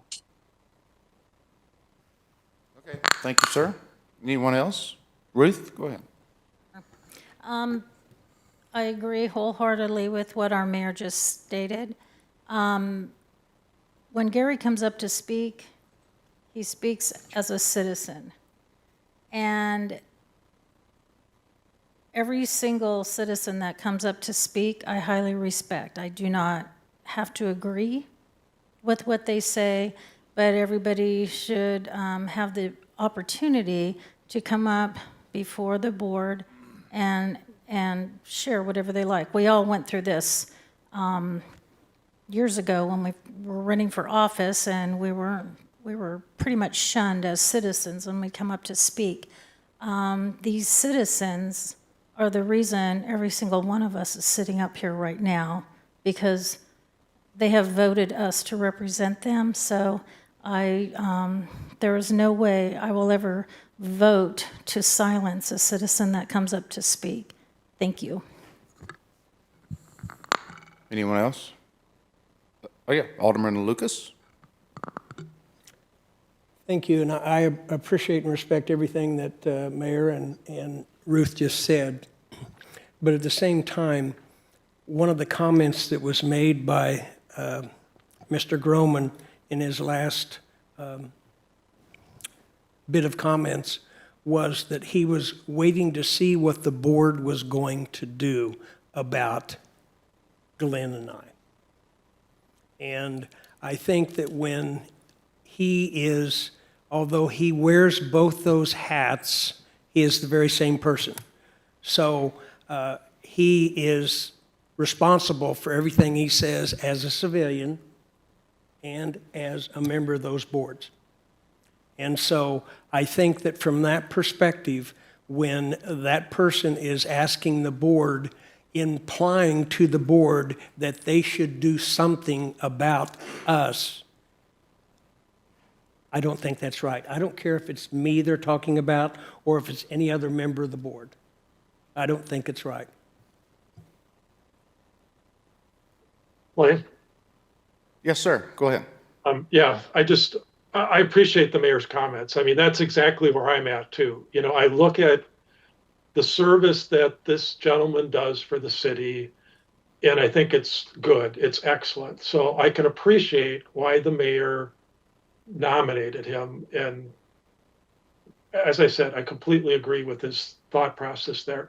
And this is what makes it so difficult for me to say this stuff is I understand he's got a job as a reporter. We knew that when he got appointed to these boards, no secret, right?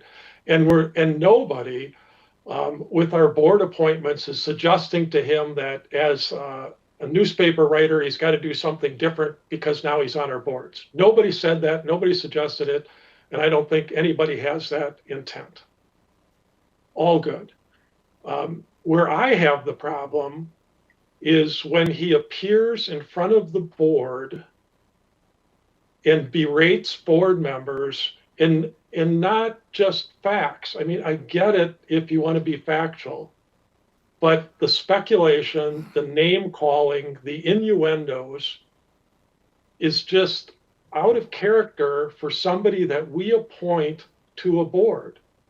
I mean, he is speaking to the very people that appointed him and speaking of the very people that appointed him. So while I can appreciate, as I said in the introduction to this, I fully support the public's ability to come and speak to the board about any business related to the city, and that includes aldermen. If somebody wants to stand up and say, you know, I completely disagree with the way Glenn voted, and here's my reasons why, I fully support that. In fact, I wish more citizens would do that. I think it would really help guide our future decisions. So I don't want to throw cold water on that either. But I truly believe when you become an appointee to a commission, a committee, or a board of the city, you do, just like an alderman has to, you do have to recognize you really don't get to take off that hat. And especially when you're addressing the alderman that appointed you. You are the appointee making those comments. Yes, you are a citizen, but undoubtedly you are an appointee. And while it's not germane to this board appointment, and so I understand this is a little juxtaposition in the discussion, when a commissioner appears in front of us and berates aldermen, makes accusations he can't support, speculates about motive, all in front of the aldermen, in front of the public, and that's not an editorial, that's a public comment, I think that's completely out of line. And for me, as somebody that gets to appoint those people, I can't in good conscience vote for those people because what's next? Am I going to be afraid of how I vote because that person's going to come back and do that kind of tirade again? I mean, that's what this comes down to, that, you know, trying to influence behavior and votes of aldermen in a very unbecoming way. I'd even say that there's the potential that that type of commentary isn't allowed when you read our ordinances. That's not tonight's issue, but I'm just saying appointees of the aldermen that come and berate aldermen, name call aldermen, and drive suppositions that have no basis, no facts, but it certainly suits the narrative, isn't worthy of being an appointed member of our committees. And there are certainly other people for the TIF Commission that we could find that would do an equally good job. Clay? Yes, sir.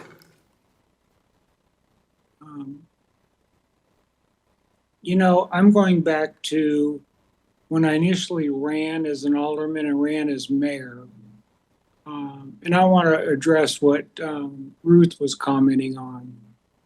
Back in those days, Clay, and I think you'll remember, at that time, the mayor and some aldermen shut down people who were speaking in public because they didn't like what was being said. And I'm going to tell you, I feel strongly that I understand what Glenn is saying and what Artie's saying, but in the same breath, they're not liking what Gary as an individual is saying. And I just can't imagine having an opinion of this board to deny comments from citizens to share their opinions when we don't like to hear the news. That just rubbed me the wrong way when I first got into this political arena. And boy, I sure stand firm on it today. And I would like to suggest if somebody was standing up and berating me as the mayor, as a citizen, regardless of what committee they were on, if I don't like what they're saying, they have the right to say it. Freedom of speech. Thank you.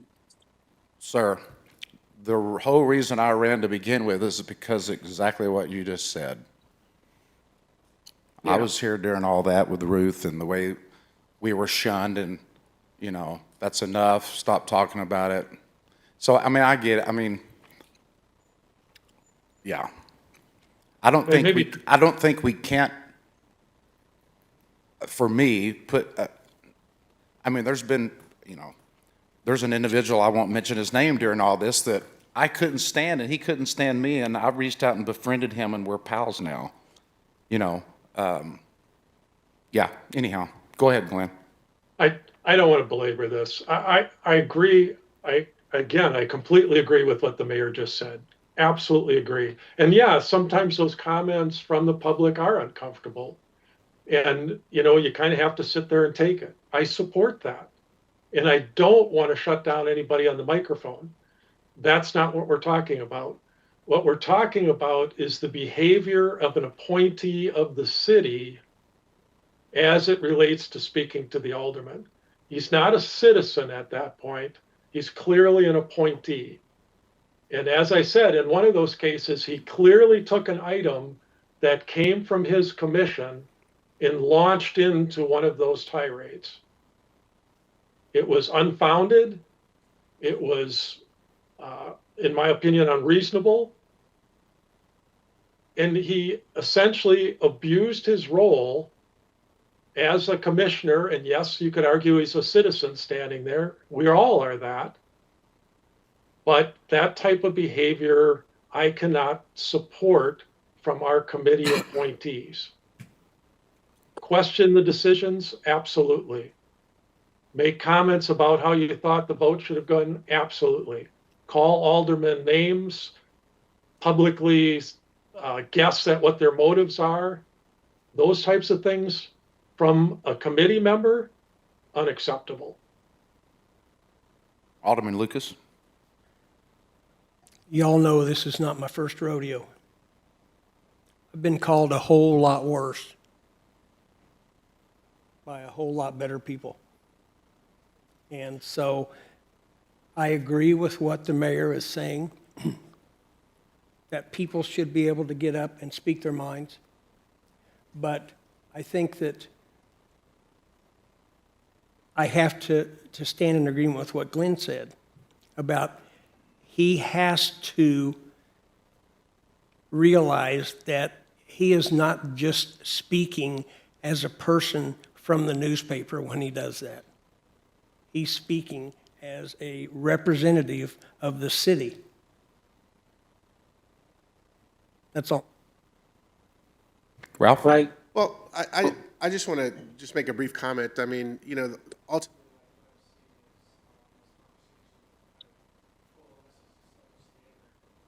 I don't think your button to a is certain, Oh, there you go. I couldn't hear you very good, buddy. holding, like, there's a double standard kind of coalescing around this conversation, and since that, you know, in the past, this board has, you know, kind of, you know, brought to the attention the behavior of individuals, and it's been, you know, kind of shunned on, and oh, you can't do that, or oh, don't talk about that kind of thing. And then suddenly, you know, when it's in that favor, now it's okay to do it. And, you know, I just think it's just this double standard just kind of making itself a little prevalent here. You know, I mean, I think we should just go ahead and vote and see how it lands and then move forward. I mean, we're all grown adults. I think we all have a good idea of which direction we're going to go. And I say we take the vote and we go in that direction with confidence, with clarity, with full faith and allegiance that who we appoint to these positions are going to be or fulfill their obligations in a commensurate manner. Marshall? Very briefly. The only thing I will say is, it does bring to mind that we just voted a few months ago to make these at-will appointments. And we even removed someone from a board for being disruptive. And so, yeah, that's all I have to say. All right. Craig? Yes, sir. The person that was removed wasn't from their public comments. It was because of the actually actions on the committee itself. And I think we all acknowledge that Gary is doing an excellent job as a commissioner. And Clay, I think you brought up an excellent point of there was somebody in public that we as a board appointed to a committee, and Clay, he was not kind to you at all. Yeah. Most of us remember that. And however, we separated the individual from the value he'd provide on the committee, and the board at that time voted him in. So I support going for the vote. Wait, you want to vote? So the vote is to strike him or not? The motion is to amend the ordinance to delete Gary Groman from the ordinance. So So it's- voting yes on the amendment is to remove him. A no is to keep it. Okay. All right. Are we roll call, right? Sure, we can do that. Yeah. Lucas? Yes. Howden? No. Cooper? No. Denham? No. LeBlanc? No. Schultz? Yes. So the result of the vote is 2 yeses, 4 nos. The motion to amend fails. So now the original motion of approving the ordinances is on the floor for consideration. So now we're ready to vote on the original Correct. motion. Is this a roll call? It can be if you would like for it to be. Yeah, I think so. Okay. Lucas? Again, no.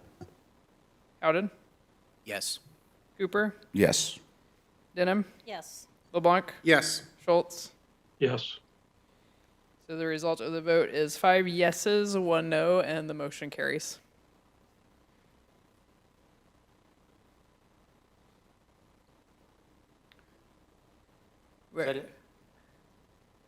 Oh, I'm sorry. Yeah, we're item moving 20. on. Yeah, Yeah. so we're going You on. just, I just thought you were just staring at me. I thought don't know. something was I going just on. Or, fell- I don't know. Fell asleep Thought there. we Your had a Honor, moment. the next item is appointments. The appointment process is in accordance with the board and committee appointments procedure for category 4, which are appointments made by the mayor but not approved by the Board of Aldermen. The mayor's appointment is as follows. So that's reappointment of Sherry Grisham to the Branson Housing Authority Board with a term expiring October 2029. No vote needed. Yeah. It's just an announcement. All right. Thank you, Sherry, for your willingness to serve. Report section. And it looks like Alderman Lucas is at the top of my list.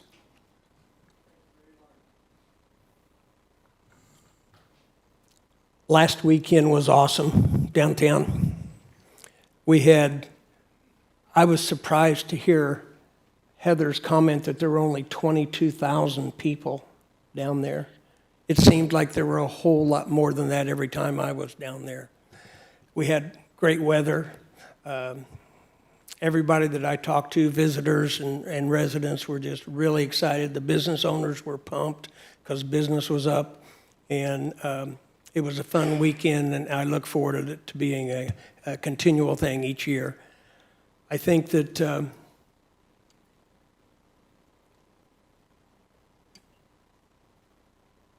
our city is a really, really, really good city. But it's never good enough. We have to continue to strive to always make Branson a better place. And I thank Ruth for bringing up about the faith issue tonight to Heather. I think that since it's our first part of our, what we say we are in support of, it should have a very prominent role. And so I'm very strongly supportive in that. The other thing I didn't notice in it, and I didn't think about it at the time to say anything, was it didn't really show anything about downtown. I know that it was in regards to the new logo, but at the same time, I think that we need to accentuate the fact that we are more than just the music shows here in town. No disrespect, Clay. No. So I enjoy being on the board most of the time. And I enjoy all the members of the board, even Ralph. I know. So, no, that's all for What you think of me is none of my business. Marshall.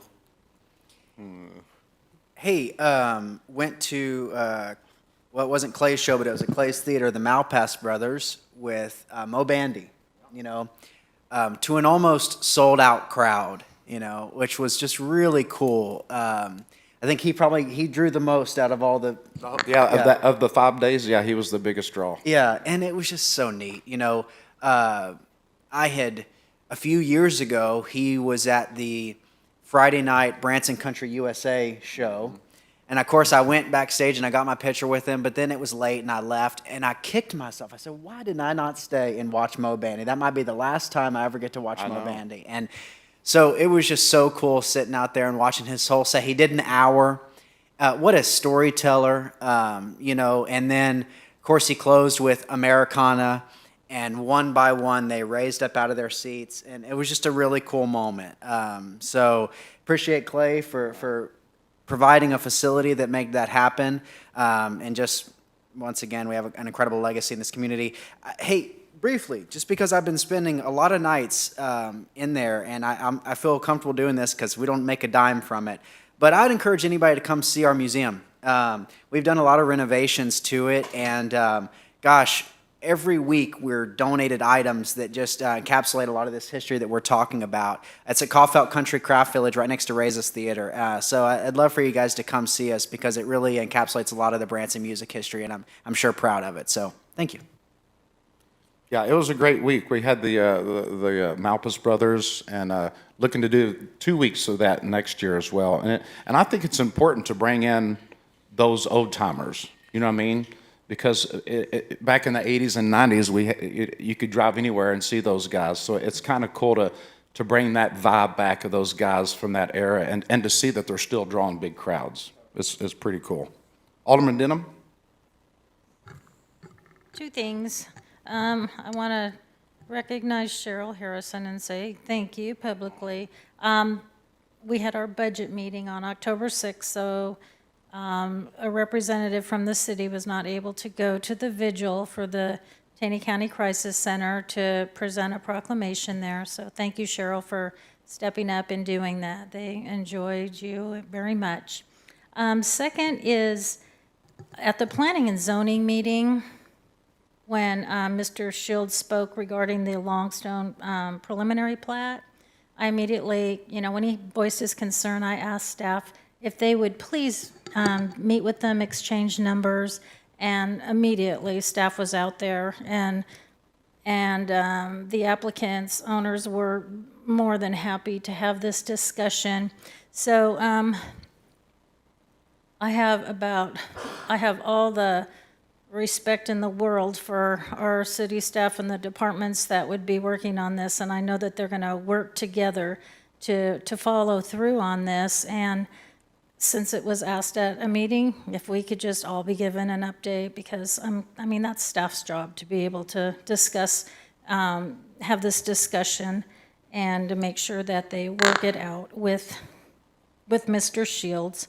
And I mean, before the final plat is approved, I mean, we got to have the final plat approved to be able to even see what's located where there, and no properties even can get sold without a final plat being approved anyway. So my suggestion is to just let staff do their thing, because they're the ones that should be doing the negotiation on this. And I want to thank staff for immediately, you just have such an ear for our community, and I just want to thank you for that. Alderman LeBlanc. Just want to thank the stars of the show, our public safety department, police and fire. Neighborhood Night Out, again, just a huge, huge success. You guys crush it every time. And thank you for your dedication to continuously not just serve this community, but to interact and develop a relationships with community leaders that are in, apartment complexes and in neighborhoods, because just as we have community leaders that volunteer and do this, and smaller in the micro, they do the same thing. And you guys do a great job, because you build those relationships, and it becomes an asset for, kind of gleaning information over time and things like that. And plus you get information that just makes your departments better. So thank you for your continued support in that Neighborhood Night Out, because it really is a valuable, valuable event that you guys do. And it becomes just a great time for everybody. So thank you guys for continuing to do that. And that's all I have. Alderman Schultz. Yeah, thank you. Hey, I just want to come back to the Fall Festival. It's been mentioned a couple of times tonight, but just a few more thoughts about that. The displays were terrific. We were getting comments from people visiting the area before Fall Festival even happened, because they had that stuff out in advance. And so it was very notable to the community. The visitors were saying, wow, it really looks fantastic downtown. And I think it was also just complemented by all the great work on the Main Street project there. But the public really took notice. So it was a really cool thing. The other thing I noticed, of course, CBB's got much more actionable data now, but I went and looked at the traffic camera data, and that same blip that they talked about was evident on the traffic cams for the area. So one of the takeaways for me on this, we've had good festivals downtown for many years, but this one delineates itself in a couple of ways. One is there were no streets and no parking lots closed for this festival. Everything was wide open, right? Unlike the other festivals that we've done downtown in the recent past. I think it's significant that we can host that kind of event without closing streets, without closing parking lots, and increase the traffic counts. Because when you looked at those same festivals from a traffic count perspective, they barely moved the needle. So what was, in my opinion, what was happening was it was a festival in the past that people that were already downtown would go and see. Oh, look, there's something going on over here. What Heather's team did with this one is drew people in because of the festival. And I think that's a marked difference. And so the downtown's really excited by it. And I think there's momentum here to do more than just a fall festival. I think the downtown merchants are fired up. They've seen the way. They love their new Main Street. And I think they're going to go forward with more of these kind of events in the future. So I'm really excited for them. I think it's been a very positive influence, not just from a business results perspective, but in terms of invigorating our downtown businesses, with some new plans and some new goals for that area. Now, if I can, I want to take that very positive view and just slightly dial it down a little bit, because at the same time, just as the festival was getting ready to go, I got text messages from various merchants saying, what the heck is going on in Auberry parking lot, in the Veterans parking lot? It was pretty disgusting to me. My ask of that, without having to go through details, my ask is that of the city staff, and particularly Kathy, of course, is that could we review, and I know, Kathy, you and I have talked about the situation there before, but could we review our ordinances in light of what is going on there and strengthen the toolbox for our police department and other departments to curb that kind of activity in the downtown? I would certainly hate to see, just as we're getting super momentum out of our new historic downtown, for that kind of visual effect to be present for all those visitors that come to see us. And so if there's anything we can do that you can bring in terms of suggested bills to give more tools that we can polish up the look of our downtown even further, I'd be very supportive of that. Thank you, Clay. That's it for Yes, me. sir. Okay. City Administrator Stepp, do you have anything? She's good. Mayor, any final comments? You know, again, I just want to give kudos to our CVB for not only their marketing plan, and I agree with Ruth that when we talk about faith, family, and flag, I do think Heather has more of the faith in the marketing of Branson. And Heather will send that out to all of us of what she has. And if she doesn't have enough, I think she has shown us in actions that she listens to this board. Again, what she did for the historic downtown, the CVB really did step up on that. And to have future festivals down there and having the support of the CVB, the city, and the local businesses down there, boy, the sky's the limit of what that shining star of what we call historic downtown Branson, and there's just no limit to it. Clay, that's all I have, and I appreciate you again. Thank you. Yes, sir. Thank you. All right. Do I have a motion to go into closed executive session? Holding. Your Honor, Holding. I move to go into closed executive session pursuant to 610.021.1 RSMO for legal actions, cause of action, or litigation involving a public governmental body and any confidential or privileged communications between a public governmental body or its representatives and its attorneys. All right. Do I have a second? Second.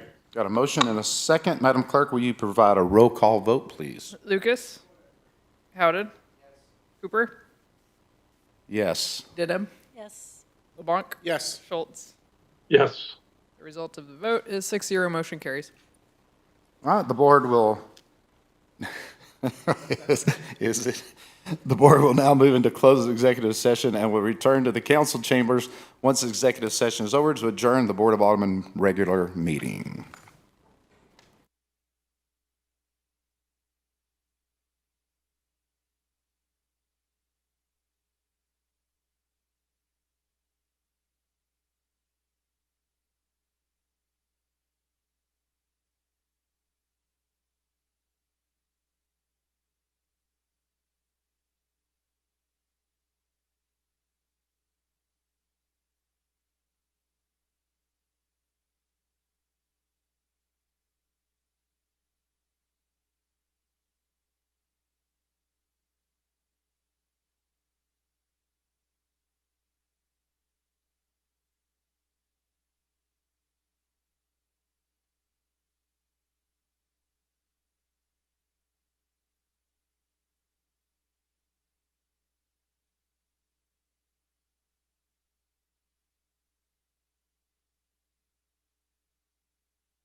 We ready?